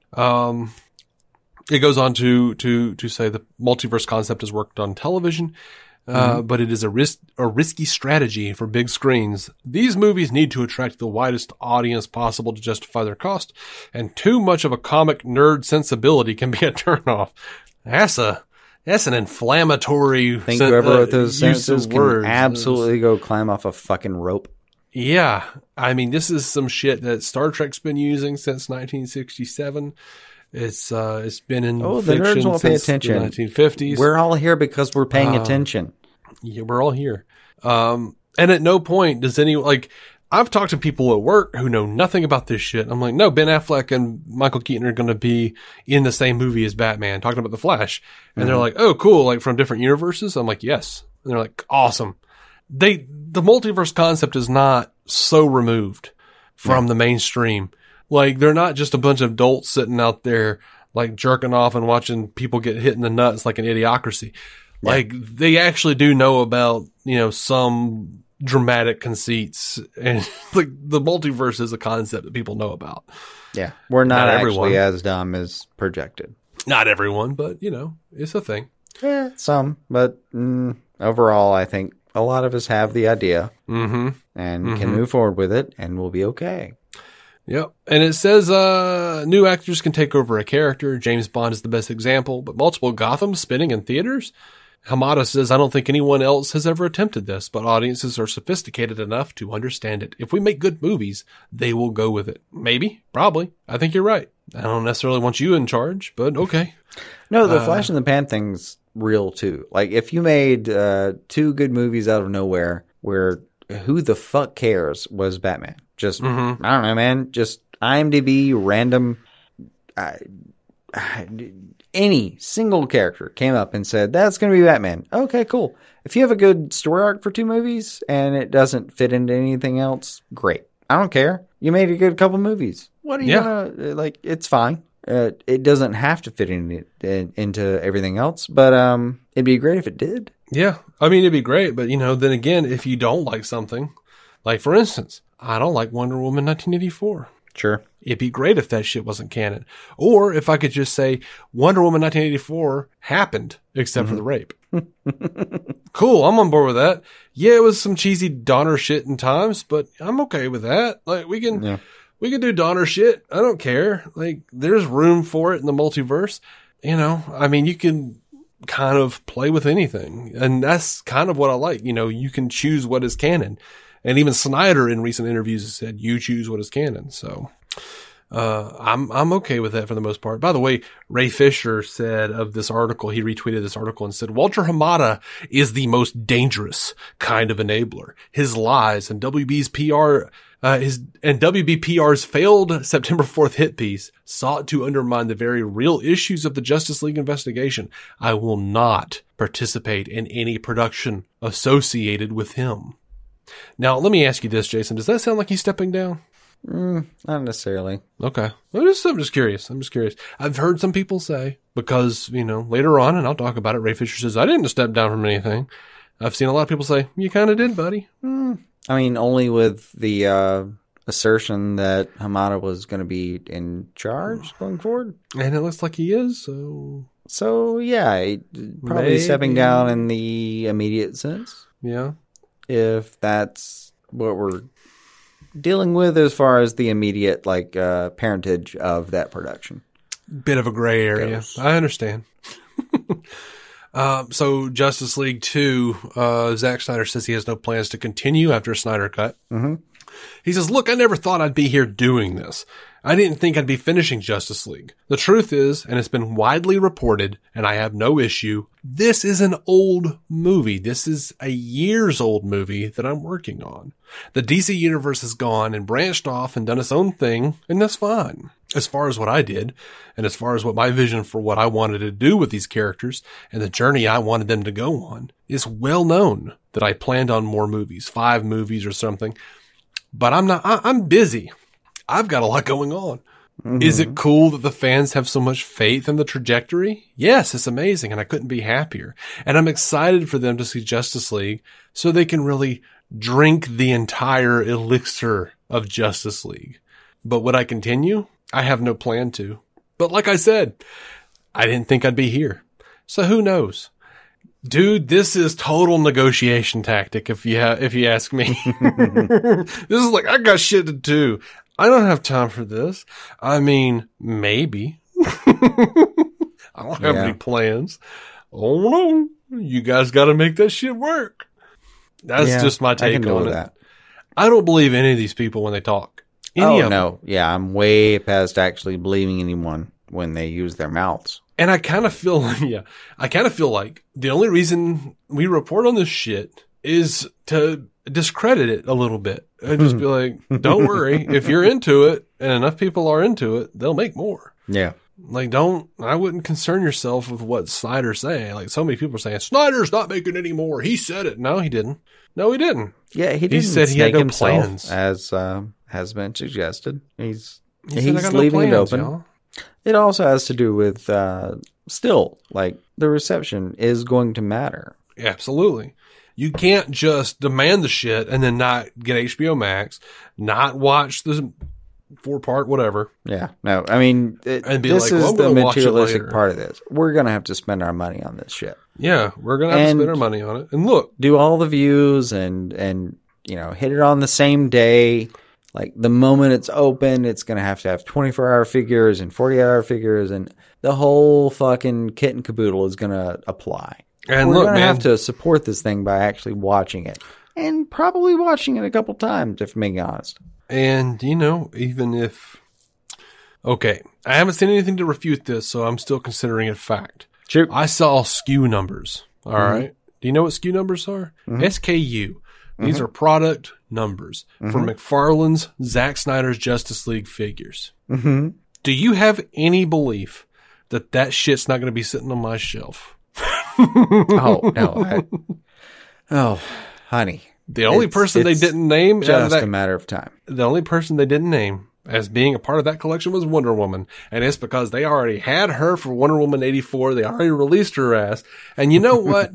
All these people out here bitching, and I don't know who you are. You might not be listening to the show. You might be. If you're listening to the show and you collect these McFarlane figures and you've ever once complained, they make too many Batman figures. Well, guess what?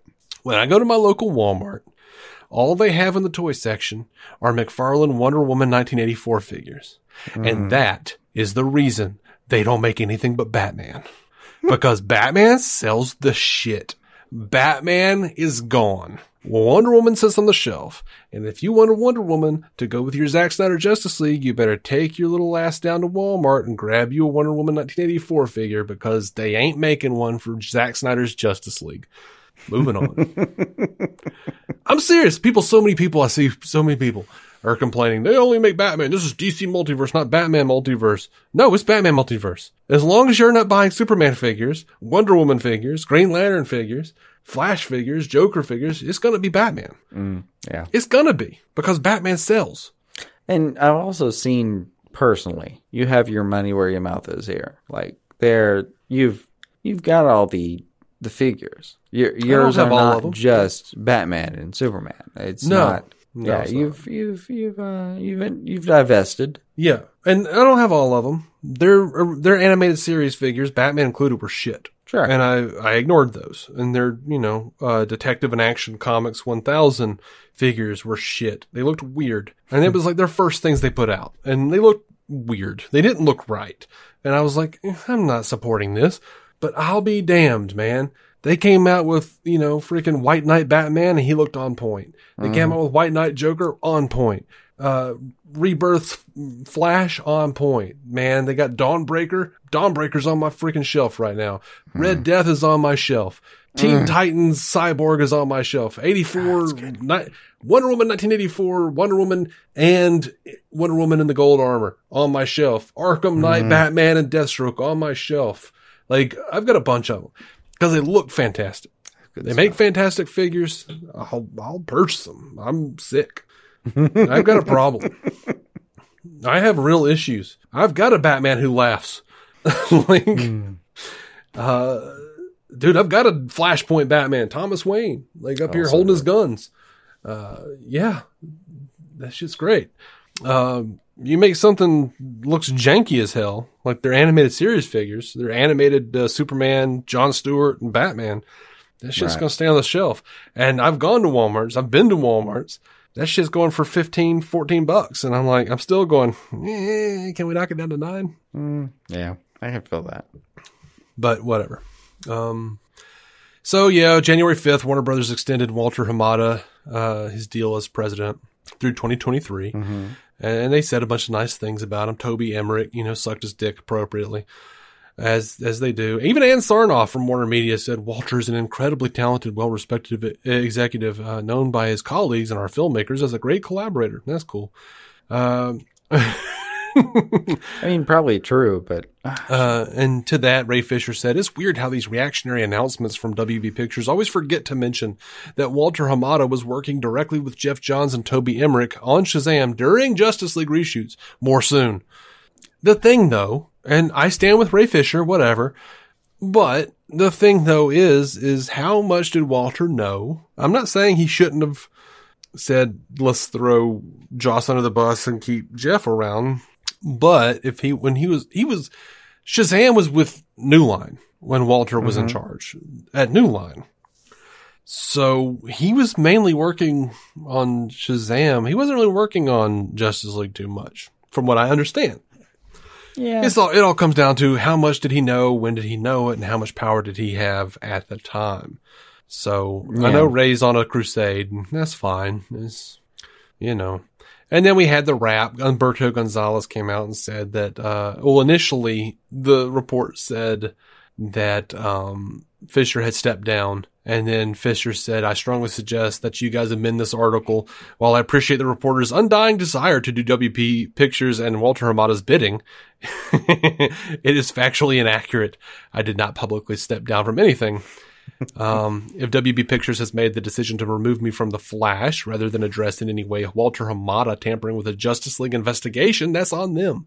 So, Ray is saying that he tampered with a Justice League investigation, not necessarily that he was completely involved. He says the idea of removing the role rather than recasting it is only being used to try to avoid public backlash. And I would agree with that. Yeah, naturally. He says the WB Pictures PR team has struggled to regain control of the narrative ever since they failed to bury me in the Justice League investigation with their September 4th hit piece, which unsurprisingly was written by the same reporter. Yeah, you can't report. You can't report. You can't trust Umberto.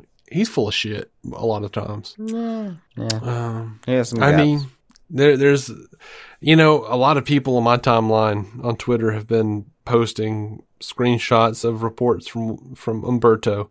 And you're like, yeah, that was wrong. Yeah, that was wrong. Yeah, that was a bunch of shit. Yeah, okay, good job. Yeah, some Scooby bullshit. Okay, cool. Yeah, so,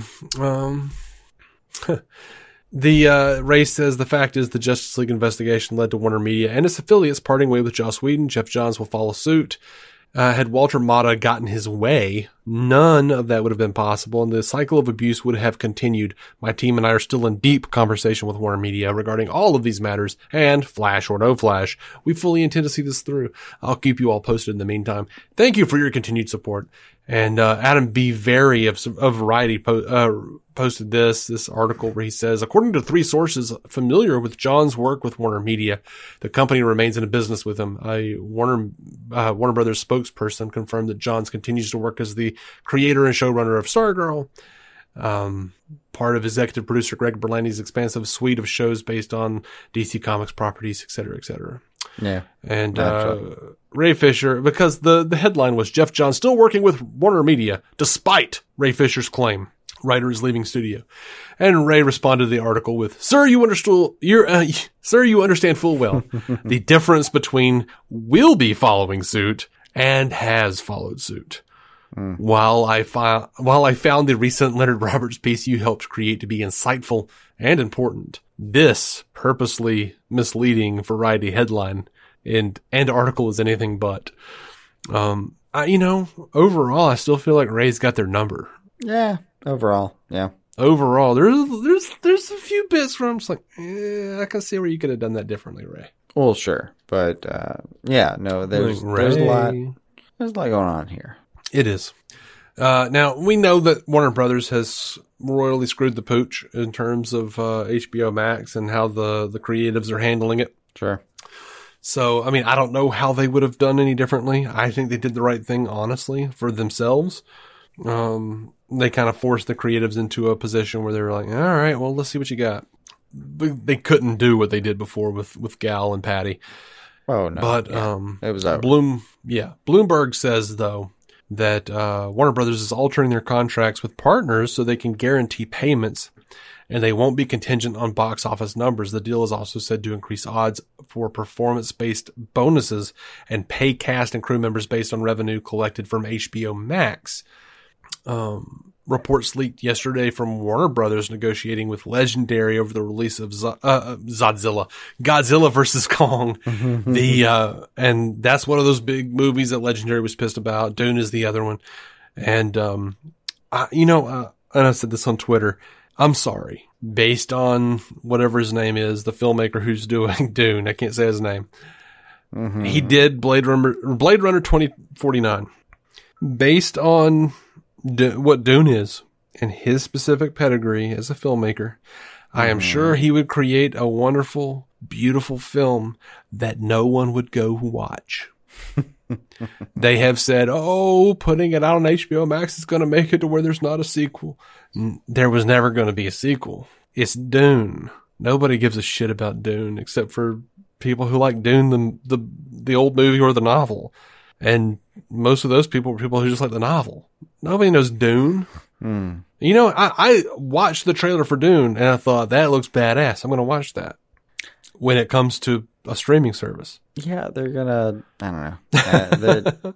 You like it if you like it. And I'm okay with Dune. I like Dune all right. But I'm not going to go to the theater for that. I wouldn't have in a normal situation. No, I'm good. And, it's just another 37-year cycle, and I was responding on Twitter to an article where they were going after Warner Brothers. They were seeking legal action against Warner Brothers. And I'm like, HBO Max is your only chance at Dune being a success at all. Yeah. Because there was the, 80s movie. There was the sci-fi original series. That was actually pretty good. I haven't seen it. I've got it on DVD. I've got the director's cut on DVD. Mm-hmm. And then what? I mean, you're looking at 37 more years between films before they, haul that out and go, well, some people know Dune. Oh, okay. Yeah. Well, I hope you have enough spice stored up to last you another 37 years. Because it was never going to be like a captured audience kind of situation. No. So anyway. I say that, but those who loved it were always going to love it. Yes. It's the same with Blade Runner. It's Blade Runner all over again. Yeah. It just is. I'm sorry. Yeah. I hate to say it. I hate to be the one that brings, a pragmatic approach to this. Going back to Dennis Miller, he has that great bit about, how he's a pragmatist, and that really just means he's an asshole. But anyway, Bloomberg reports that Warner Brothers' new deal would give anyone their bonus at half of the box office haul normally needed. So if a movie needed to make $300 million for filmmakers and cast to receive a bonus, now it just needs to make 150. They also account for more theater closures in a stipulation dubbed the COVID-19 multiplier. And people will also benefit from on-demand and online sales. Internally, HBO Max is paying Warner Brother fees for each film getting a simultaneous premiere with the money shared among cast and crew, as well as those with performance incentives in their contracts. Nice. So they're doing a little something. So, unsurprisingly, and I'm annoyed by this, and I shouldn't be. I should be excited, but I'm not. Maybe I'll feel differently later, but Man of Steel. Zack Snyder tells Comic Book Debate that an IMAX remaster is not off the table. He says, I think it's worth a look. It probably needs a remaster. It's been a while since we've taken a look at it. BVS happened because we had noticed that there was a color mistake in one of the releases of Batman v Superman. We just looked into it, and I was like, hey, what happened? I guess it's a technical snafu, and I was like, this is a great opportunity for us to go back and fix it and do the IMAX release and let everybody see every bit of it, see the whole movie. So, I mean, shit. Whatever. Okay. I'm happy to look into it, but damn, that movie looked really good. Yeah, I mean, changing the whole aspect ratio. Okay, that's fine.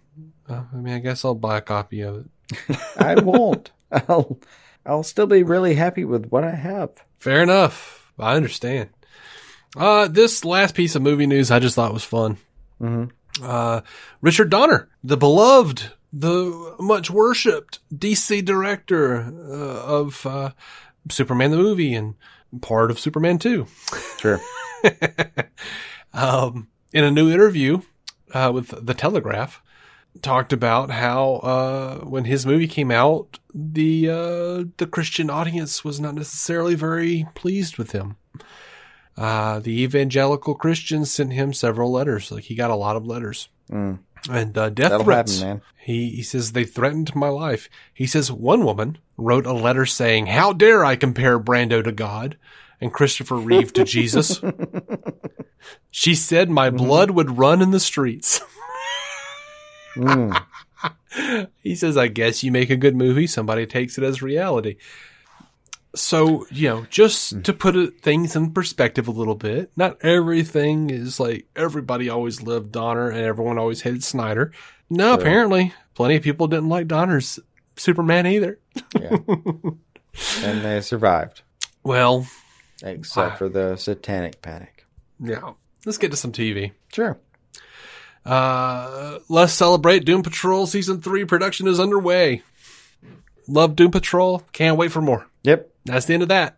That's all there is. I don't know what the source is here, but Green Lantern HBO Max series has revealed new details about Jessica Cruz and Simon Baz. The description for Jessica is as follows.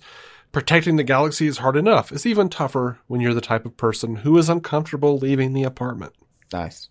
Life forced Jessica to become self-reliant at a young age. She worked her way through school while taking care of her younger sister. She's bright, determined. Looking at her, you'd never know the struggle was going on inside of her. Jessica lives with a sometimes crippling anxiety disorder. She's been fighting fear longer than any of our other lanterns. Oh, I like it. I'm down. For Simon Baz, For as long as he can remember, Simons loved the Green Lanterns. Using his innate charm and gift of gab, he works in Detroit as a vendor. However, business hasn't been good lately. In the wake of 9/11, America has grown distrustful of young Middle Eastern men. That's it. I mean, it seems about, 20 years late, but whatever. Well, we'll see. Yeah, historically, we've still got some work to do there. No, I'm not saying we don't. I'm just saying, 9/11 is definitely kind of an old-ish topic to be like zeroed in on. But whatever, that's fine. Yeah, if they do it well, I'll be smitten story-wise either way. I'll be right there for it. I don't know. I wouldn't make a bet, but I think there's a lot to cover there. Mm-hmm. They could. This I'm not necessarily happy with. Black Mask has been confirmed to be one of season 2's big bads on Batwoman. And looks like, Sophia is going to be one of the big problems. And then the False Face Society is going to be, with Black Mask, is going to be later on in the season. I am not a big Black Mask fan. I think that's probably one of the reasons I really liked Birds of Prey, because they made him interesting for once. Sure. That was my take on it. Compelling as fuck. I know that, we had listeners and we had people that we knew in our lives who were like, they'll never do Black Mask right. And I'm like, did you watch Under the Red Hood? He was as Black Mask as a Black Mask gets. Like, he was as comic book Black Mask as you could find. Yeah. As far as in live action, well, I mean, that was like the first time, right? I mean, except for maybe Gotham, but are we counting that? Kind of. Barely. So, it's tangential. I liked what Ewan McGregor did with it. I liked what Kathy Yan put forth. And, of course, lady who wrote the movie that I can't remember. Christina Hodson, is that her name? That feels right. But that does feel right. Shit. Whew. Did you watch this? Been a minute on that one. Yeah. Hopefully it's going to be better than normally Black Mask is. Let's make him another, flamboyant misogynist. I'll like him. Yeah. I'll think he's an interesting character again. Did you watch this Superman and Lois trailer? They called it a trailer. Yeah, I felt like a teaser. No. Yeah, where like Superman is like flying around some bad CGI. Yeah, lame. Sorry, I'm actually excited about the show. I just wasn't super pumped about that little bit. It looked like shit. You can say it, man. It looked stupid. It reminded me of when they put out that stupid teaser of Stargirl. You remember when they put the Stargirl teaser out with like the weird like cartoon multicolored lockers on the bad green screen? And everybody's like, is this what the show's going to look like? It looks like something from the freaking mid-90s Disney Channel. What are we doing? That. But yes. And the show didn't look anything like that. The show looked cinematic. Yeah. The show was damn near Larry Fong doing the cinematography. But this teaser, and so we can't judge what Superman and Lois is going to be from this teaser. I just don't understand why they're so desperate to get anything out that they're willing to put out such horse shit that makes people think the show is going to be crap. It definitely did not come across that way for the average person, and I'm not saying the average person was wrong. Like, a lot of people loved this. Are you serious? Yeah. I didn't see anything but negativity. Loved this trailer or teaser or whatever you want to call it. Not any people that I saw, but I mean, maybe that's how things work online. Yeah, maybe you've cultivated a timeline of unerring positivity. You've created. I kind of hope that's true. You have created a Pollyanna pocket for yourself. I have not.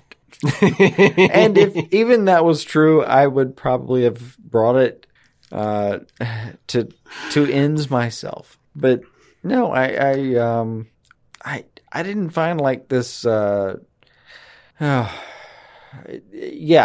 saw plenty of hate for it, but I also saw a lot of people saying like, yeah, you know what, like it's super positive in its affect, and honestly, a lot of what it felt like was just people kind of excited by the fact that they were trying to go for something, which is fine, especially kind of in the days of, if you're on that team trying to have to put out kind of a little bit of a fucked up, it's a bit of a fucked up assignment, is it not? Like, yeah, it's messed up. I mean, they send you an audio of Tyler Hoechlin sounding as bored as he possibly could, reading something that's supposed to sound somewhat inspirational. I think that will come across better than you're describing it, but okay. To me, I woke up, I was like, oh, awesome. I was excited. I was like, this is going to be cool. This is a Superman Lois trailer. I'm looking forward to the show. I like Oh, no, this is not the trailer. And then I looked at it. Specifically, Tulloch, Lois said, this is not the trailer for our show. No, I mean, I would say that too if I saw it. Yeah, no, it's a couple days late saying that if you're talking about like day zero, but yeah, no, this is not what everyone's standing behind. And it did look a little weird. Like, given the entire state of the DCCW before that trailer, it was a bit weird. It was off. It was weird. What are you gonna do? It looked like it dribbled out of a sick dog's asshole. It was bad. No, not that bad. I would say worse. That bad. It was the fever dream of someone who was a producer of that show. That shit looked like 1980s Doctor Who when they first discovered CGI at the BBC. It was bad. No. That was the trailer of a person who had watched all of those trailers that you're talking about. So let's move on. Who was originally employed in the mid-2000s. The CW has officially confirmed. We are going to be terribly, just so off with our speculations about the people who actually worked on those. But go ahead. The CW has confirmed they are not ordering Green Arrow and the Canaries to series. Guggenheim said the decision was made back during the start of the pandemic, which I believe was the deciding factor. The actual announcement was made today, which he has explained. Yes, he's known for this long. And, yes, he has been saying the whole time, I don't really know. That's not for me to say, because it's the CW's news to share. Dude, it's Guggenheim. But it's Guggenheim. This is another example of what we mean when we say that he's a liar. We don't believe Guggenheim. We don't believe any of these sons of bitches. No, this is one of the examples of when I actually believe him. When he says it's like new news to him, I actually believe that. Like, I believe they strung him along. He knew. He just said it wasn't his news to share, so he didn't. He just kept saying, I don't know. He knew. Yeah. He said the decision was made back at the beginning of the pandemic. They also probably sold it to him the entire time. It was like, well, I don't know, but probably this. I'm not even mad about the decision. I think he's a little bit outside of what's happening in DC right now. He is, but he's working at HBO Max. He's not dealing with CW right now anyway. Yeah, there's that. Not for real. But to the extent that he could probably say within reason, like, hey, dude, I was not in on this, but he knew. It just wasn't his decision. I kind of knew. Yeah, it's kind of been dead. How are you feeling about it? I kind of couldn't say it. Like, seriously though, how are you feeling about them not doing Green Arrow and the Canaries? I'm okay. Me too. I'm not a big fan. Even though she did better as Black Siren, I am not a Katie Cassidy fan. I don't care for her. I don't like McNamara, whatever her name is. I didn't like Mia Queen. I thought she overacted. I thought she was, quite honestly, kind of bad in the role for the most part. And we have enough as far as that's concerned. I don't need a bad show. And look, they're going to have to do the future, which is always problematic. They're going to have to come up with new forms of technology, which is going to cost more money. I want the show wrapped up in an episode of Legends. I am concerned about William, but Because he's not doing great, wherever the hell Right. that's happening right now. But in total honesty, even though I'm most consistently saying, give me all the things, I feel relief. Yeah, that's fair. I mean, I wasn't super on board with that show to begin with. I didn't need Arrow Beyond. Yeah, Because that's totally what I it feel was. you there. That's totally what it was. I mean, I can roll with you there. Or as I told Brent on Fans Without Borders, I told him it was it was like the Arrow version of After MASH. Yeah, I can see that. It's like two characters from the show just didn't want it to end, so they kind of went over and did this thing. There really are parts of it that sounded really interesting and good, but overall, I'm okay. Yeah, I'm good with them staying in the future. Wrap it up on Legends, y'all. Wrap it up on Legends. Just sorry. I'm not. It's okay to be sorry. I'm not sorry about my feelings. Oh, no. The feelings are there to be proud of or sorry for. Like, it's okay. To me, it's okay to be, like, sorry that I'm not enthusiastic about a project. Yeah, I mean, in this age of superhero, as they put it in that article, a glut of DC superheroes, I feel like my dad grew up poor, when he was a kid, he was really poor. And, but now, he's a hoarder. Sure. And, that is equally detrimental in some ways. Mm-hmm. It's okay to say no to a thing. Mm-hmm. It's okay to not stop on the side of the road and pick up a bag full of old newspapers. Mm-hmm. We don't need the old bag of newspapers or the bag of old newspapers. That sounded more foreign than it did, but that we don't need the bag of old newspapers that is Green Arrow and the Canaries. Yeah. But I kind of get it. Yeah. Like, Dad, I love you. I'm sorry you grew up poor. And we didn't grow up rich by any stretch, but good God, you gotta stop picking up the bags full of newspapers. Right. It's not like you're hoarding depression glass, which is worth like thousands per ounce or whatever the fuck it is. Please stop referring to aluminum cans as your retirement, dude. Like, it's weird. You've got expired dry oatmeal. Do you know how hard that is to actually have? I could use it as some kind of quickcrete. No, you can't, Dad. Stop. Just stop. Yeah. I hope everyone understands how quickly I'm coming up with this stuff because it's not fake. It is real. This is my actual life. Speaking of Legends of Tomorrow, they have added Aaliyah O'Brien in a mysterious role. She'll play a character called Kayla, a fearsome warrior with a high body count and low patience for human incompetence. She'll be put through her paces working with and against the Legends, as she's certainly not used to messing anything up, much less for the better. I'm sure I'll like her, but she'll be playing a character on Legends. Mm-hmm. No telling what that'll bring. Disruption. And eventually they'll learn to accept her. And then afterwards, she'll learn to accept them and all of their flaws. And by the time I actually start liking her, she'll leave the show. That's the variable that I'm willing to say is still going to be a variable. I'll say this, I understand the format of the show is, some outsiders, we have to learn to accept them. I'm good with that. I'll say this, though. I liked Zari the whole last time. She was kind of a bad bitch the entire time. So that makes sense. That's like teenage heartthrob shit for me. Like, she was like a young, hot version of like freaking B. Arthur. It's possibly the... She had that comedic timing, that demeanor.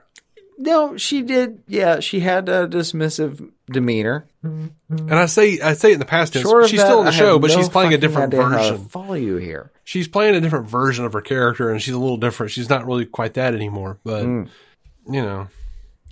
because in season 3, B played a demigod controlling water. Sure. You only Golden ever Girls saw was it lit, because y'all. she just went to the kitchen and turned on the tap. Yeah, Golden Girls was lit, y'all. Y'all don't remember. You don't even know. Thank you for being a friend. So they're making a Justice Society animated film. Mm-hmm. It's called World War II. Justice Society World War II. Of course. They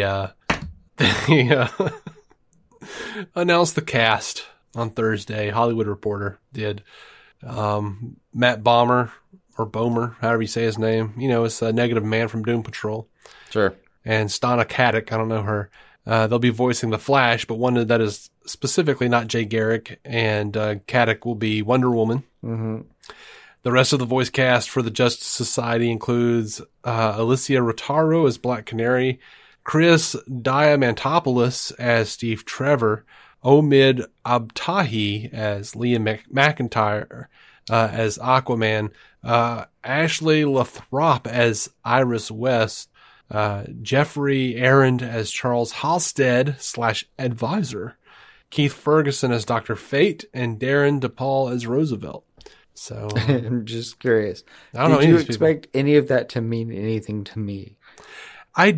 Well, maybe, because you know voice actors more than I do.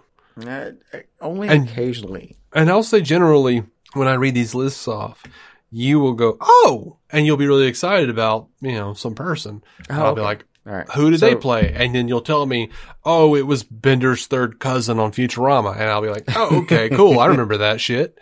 So yeah, that's generally why I give you those cast lists, because Fair you enough. usually have like one or two people on the cast that you are genuinely excited about and you know about. So yeah, I'm sorry, I failed you this time. No, or you failed me in some way. I guess 20-year-old voice actors. I have nothing to contribute there. I mean, really.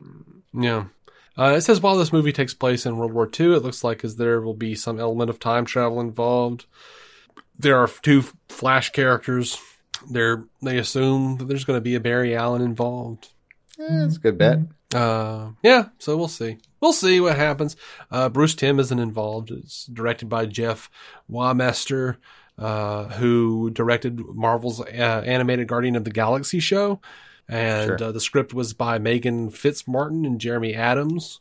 I don't know any of these people, but, no Bruce Timm, no Paul Dini, none of those people. So we can guess that none of these people will have protruding nipples. Considerably less fucking. Yeah. Yeah. Gotcha. And we can move right on over to fan or listener feedback. I was told we shouldn't say fan feedback because it sounds like we're being egotistical. I'm sorry. Listener feedback. Mm-hmm.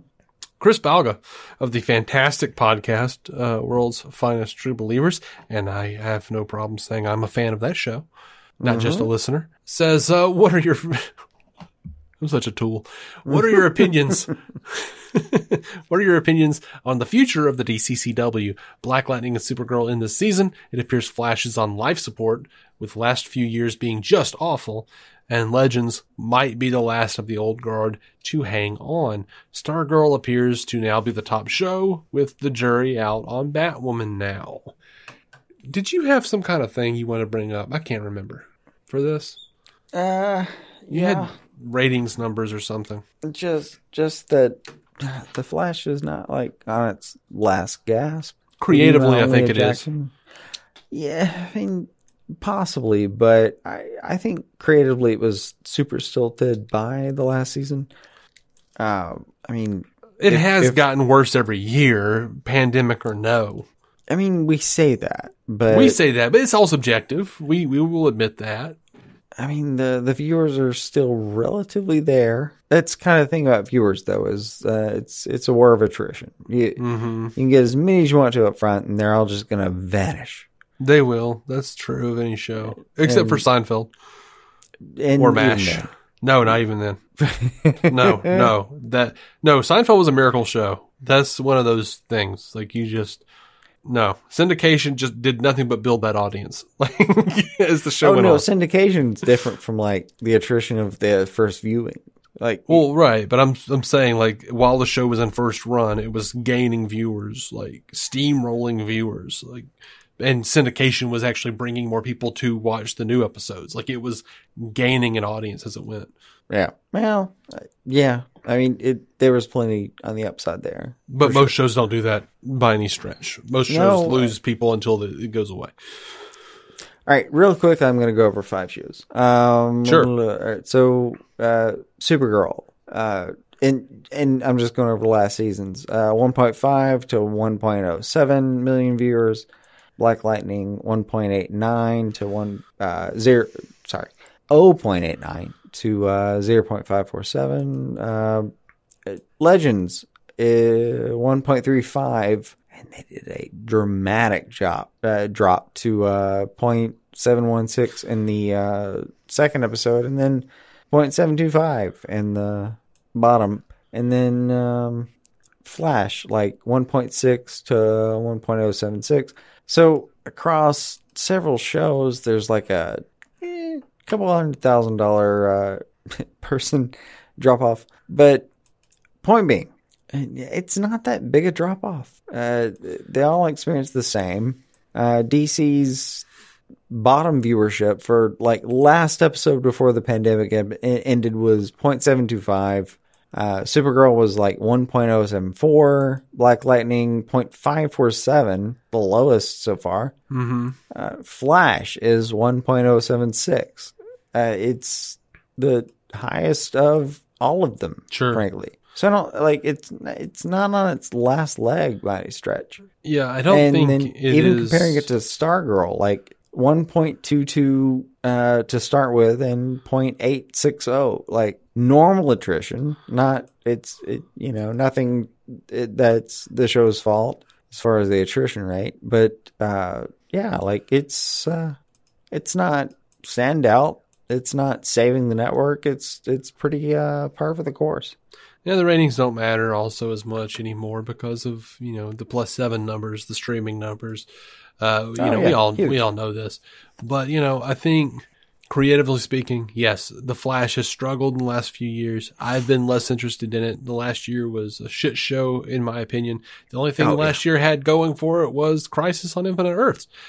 And I think Crisis on Infinite Earths was the coolest thing they could have done, but also like the biggest detriment to the Arrowverse, because it's a little like I had my cuddle, and now I just want to go to sleep. I don't care what else they put out. That's kind of how I'm feeling. Supergirl's ending. I'm fine with that. We have no indication that Supergirl is ending because of ratings. We have every reason to believe that it's ending because Melissa Benoist wants to spend time with her kid.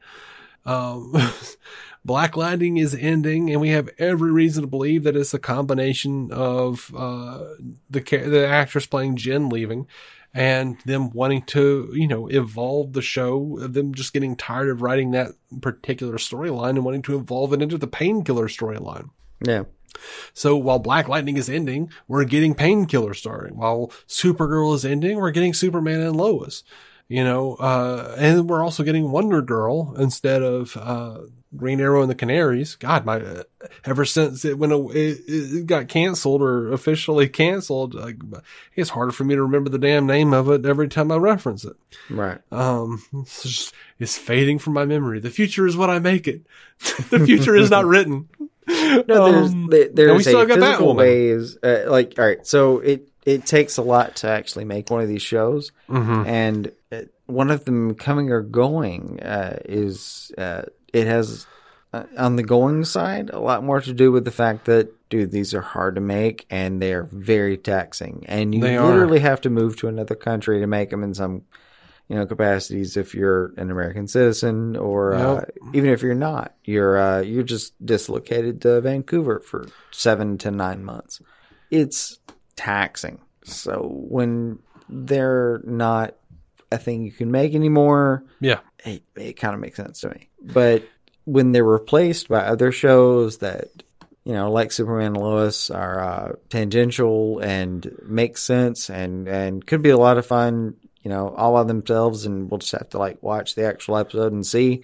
Yeah, that makes sense too. Why would you not keep this formula going, even though you're refining it and finding ways where it's less you don't hear about some of the actors that have been primary. You don't hear Melissa Benoist talk about Vancouver the same way Tom Welling does. Because it was sloppy earlier on and terrible. And honestly, just it was the worst. Like when he talks about it and you can hear the shiver in his spine when he talks about it. Yeah, that's different. Melissa had her own traumas, but a different experience. Mm-hmm. And yeah, when you want to not be away from your family for 9 months a year, dude, fuck, I get it. Yeah, and we don't know what's going to happen with Stargirl if Jeff Johns gets ousted. We don't know, here's the thing, like I've said before, like I've talked about before, if Jeff Johns leaves and the show goes to shit or gets worse in any capacity, I'm sorry, but I would rather it get worse and Jeff Johns get kicked off. Now that said, Flash went downhill dramatically when Andrew Kreisberg left. It just did. That said, good riddance, Yeah.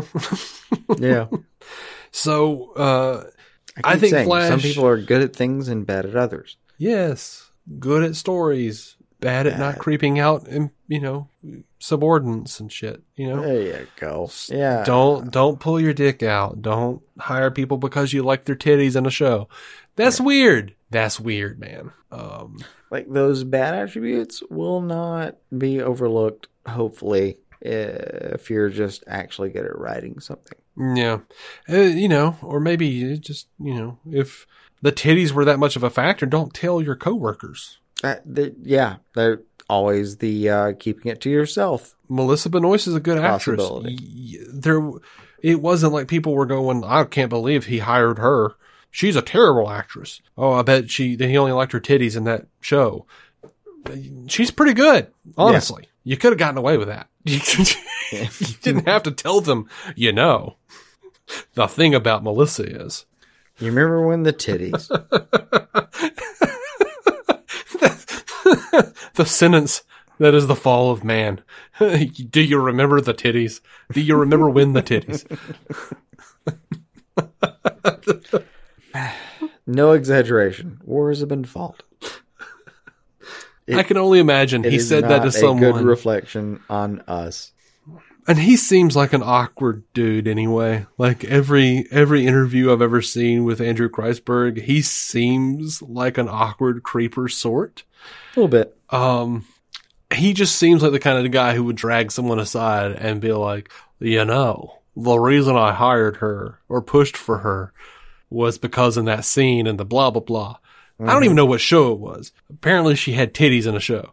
Homeland, I believe. Oh, well, damn. Well, I guess the creeper on this show has been ousted. No. And in Supergirl, her and Alex watch Homeland. Okay. And I just thought it was like a really brave way of addressing the fact that she had been topless in that show. Just owning it. Yeah. I don't understand why topless is such a big deal anyway. I just legitimately don't. Like, nipples are nipples are nipples. I don't give a shit. Who cares? All right. So my opinion on the future of the DCCW is if they keep going, which I suspect they will based on every announcement they've had, it's like fine. 35% of their income at this point. It's not going anywhere. Yeah, it's not going anywhere, I don't think. But, does my personal interest in it, has it diminished? Yes. But I'm in a weird place right now. Because of what's going on with Warner Brothers and Warner Media in the Ray Fisher thing and all the Patty Jenkins shit and not particularly caring about Wonder Woman 1984 very much.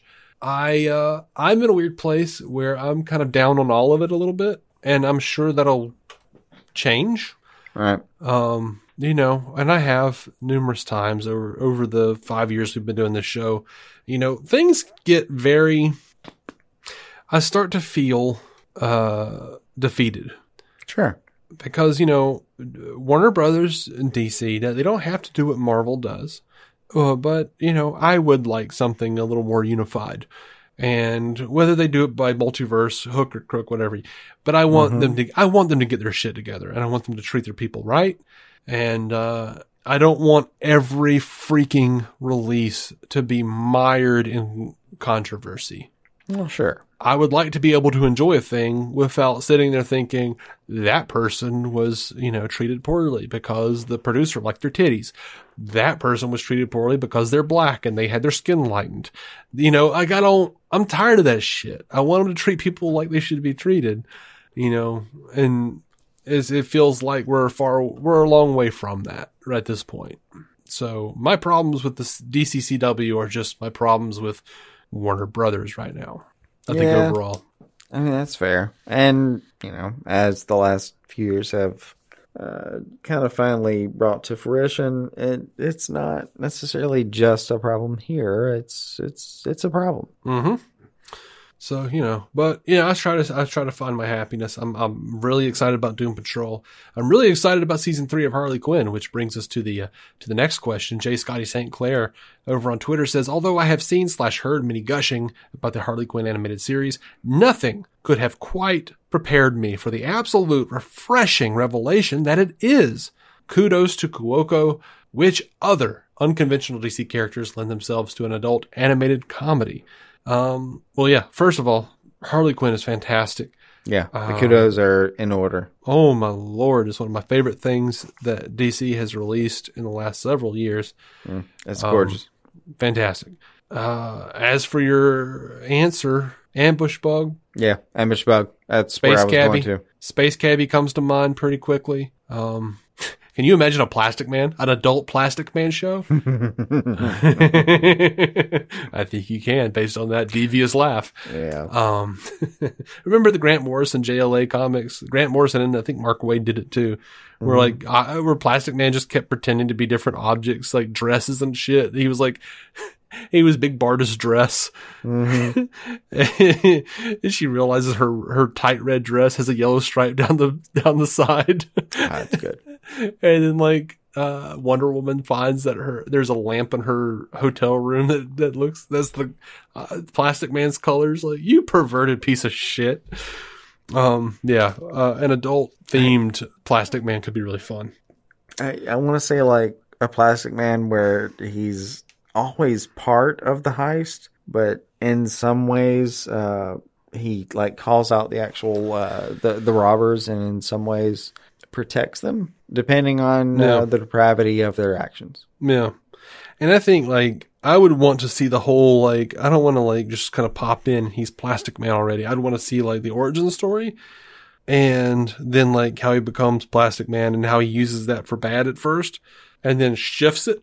And becomes a good guy, and by the end of the show, he has even as a good guy, he is answering to people who don't have the power he does, but he has very little self-confidence. And by the end of the show, it would really deal with him understanding that he's the most powerful mother effer in the DC universe and could kill everybody, everybody. Yeah.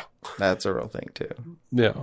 So I keep imagining a scene where somebody's about to rob a counter, and they pull it up, and somebody's like, "Why is this necklace blinking at me?" Mm-hmm. And have to kind of sort out "Oh no, sorry, that was ill. Yeah.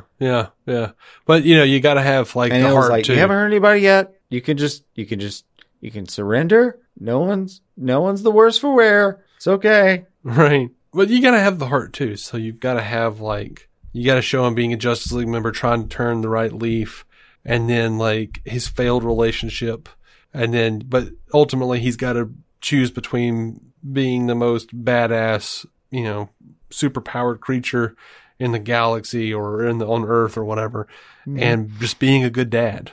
Well, sure.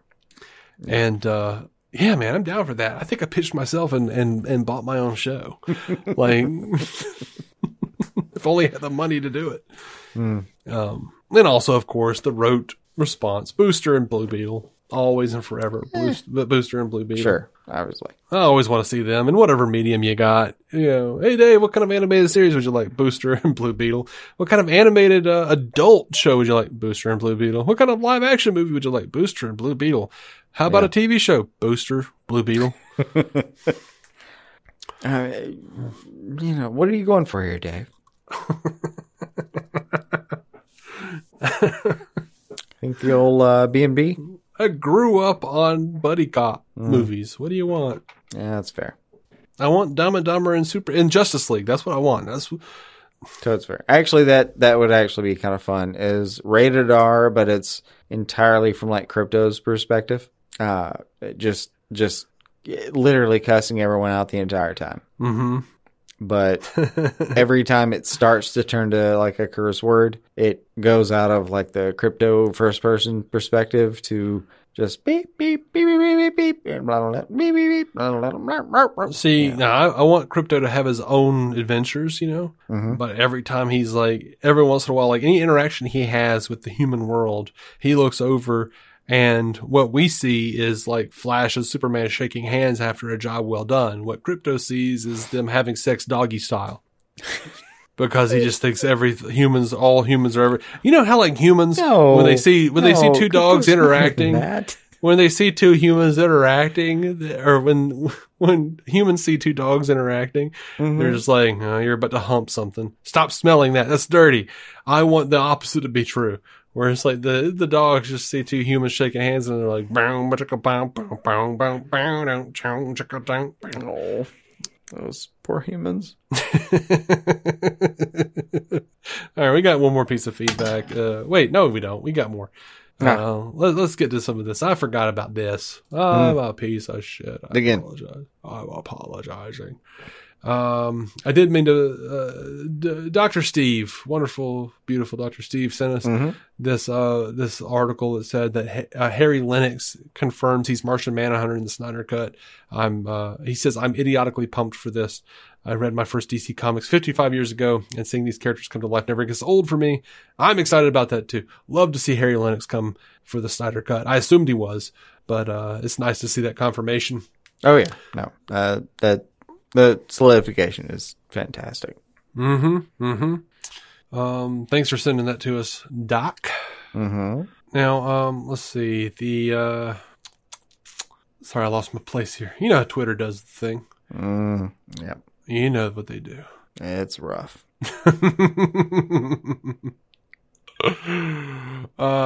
Okay. Brandon Bayham on Twitter for Wonder Woman 1984 says, oh boy, did I have mixed feelings on this one. I watched with my 6-year-old daughter and she loved it, which is great. I was lightly disappointed at first, but eventually found myself feeling exactly how David C. Robertson felt about it. The end credit scene was a major letdown. See, I can live with the letdown of the movie, but end credit, I'm okay with just the end there. credit. It was just there. It didn't, I've seen a lot of people saying it's setting up the Amazon series, and I guess maybe. But I'm not sure about that. I don't know about that either. It didn't seem necessarily pertinent to anything. But maybe I'm wrong. Who knows? I do think you have to accept that fan service is a thing that A, will happen, and B, you have to be okay with. And if all that's the case, then C, I was okay with the fan service here. Yeah, I don't think it's setting up necessarily anything. I'm not sure it'll ever show up again. I don't need it to. I enjoyed the little nod. Yeah. Nerdy-tastic says, my review of Wonder Woman 1984. I saw the first movie multiple times in the theater. I own it on Blu-ray. I saw Wonder Woman 1984 once, and I think I'm good. It is a missed opportunity and has quite a few questionable ethics. I don't think they thought through well. And the fight and flight scenes were kind of bad, especially the running in the desert. It looked like she was on a treadmill. Yeah, that part was bad. Yeah, it was. It looked bad. She says, I think I just liked her beating up bad guys. But to go from World War I to the mall, what was she doing in World War II? When did she go back to Paradise Island to get the golden armor? What was she doing from the 1900s to the 1980s? Well, to be fair, I don't think she went back to Paradise Island necessarily to get the armor. I think they just found it because she was, doing the archaeology gig. You can make an argument that it makes it to her, even if she kind of subverts it. Still, what is it doing chilling there? That was a little bit plot convenient, for sure. Again, some of the same conceptual problems you have are really valid. Yeah. Matthew Salvatore says, great review, guys. I find my opinion to fall in between you both. I didn't love it or hate it. To be honest, I was just kind of whelmed by it. Gal continues to be amazing. Action was a little meh. I didn't like the Make-A-Wish plot. Lord wasn't for me. I liked Cheetah. Just Josh and Witya says, listening to the 1984 cast, is it just not the movie you wanted to see? I mean, come on. Ha ha. No, it wasn't. I mean, I thought it was pretty clear on that. Yeah, I was mostly, I have my problems, but mostly okay with what I saw. Yeah. See, that's the thing. That's what's so confusing to me is like, you liked it a lot more than I did, but the show is given the idea, or is, the reputation for our show is we didn't like it. Yeah, I didn't like it. I mean, you liked it. I didn't. My major problems are, I think the body swapping thing was a huge misstep, and I would have preferred a little less leaning in on the Hope speech kind of ending. But other than that, I was pretty happy with a lot of the beats by themselves. Yeah. I mean, if you'd handed me like 12 pages of this movie and said to get it shot, I'd have been pretty happy with what I did. Mm-hmm. My most important note that I have about any of this, is you have a difference of opinion, and that's fine. I'm not upset with you about it. I don't hate you. I'm not blocking you. We're not ending the show. I've blocked you on every channel we have. I wouldn't blame you. I have some very biased hot takes. I made up extra outlets and blocked you there. No, it's okay to disagree. On Schmalker Blush and Flappy to Flip. You ever show up there, you're blocked. That's fine. If I ever travel to a Rick and Morty universe where those things are real, I will be very upset. Well, now I'm scared because that was the only way I got there. We have one more piece of feedback. I was safe. Never. Not from me.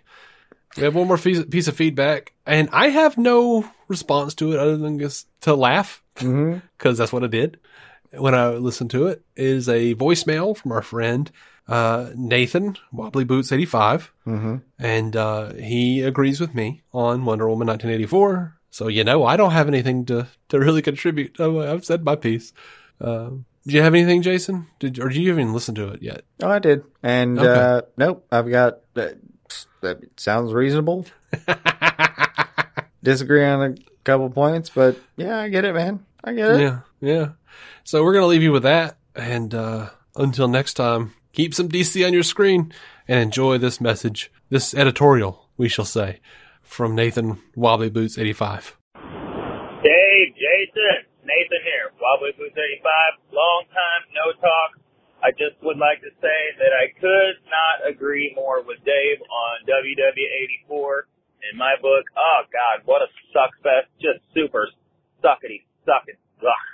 Just like a fucking, the whole movie was just like a bag of smashed buttholes with all the good ones picked out. In my humble opinion, if you like the movie, that's great, but what a just downgrade from that first one. And I hope she learns how to do screenwriting better or doesn't let anybody else tamper with her idea. Either way, whatever, execution, all of it, I see could have been much better like the first one. But I just wanted to call it that. I really agreed with Dave, and I was shocked at how much venom he spit towards it, and I just wanted to say high five. All right, guys, keep up the good work and keep some DC on your screen.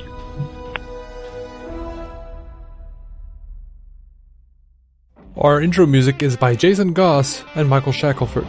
Michael's band, Galactic Engineers of Magnetic Sounds, or GEMS, can be found on SoundCloud and Bandcamp. Visit DCOnScreen.com to find our Patreon, merch, contact information, and every episode of the show for free, including crossovers we've done with other podcasts. DC On Screen is a maladjusted production. For more from me and Jason, including sketch comedy, vlogs, parodies, and our improvised web series Hey Guy, visit maladjusted.tv.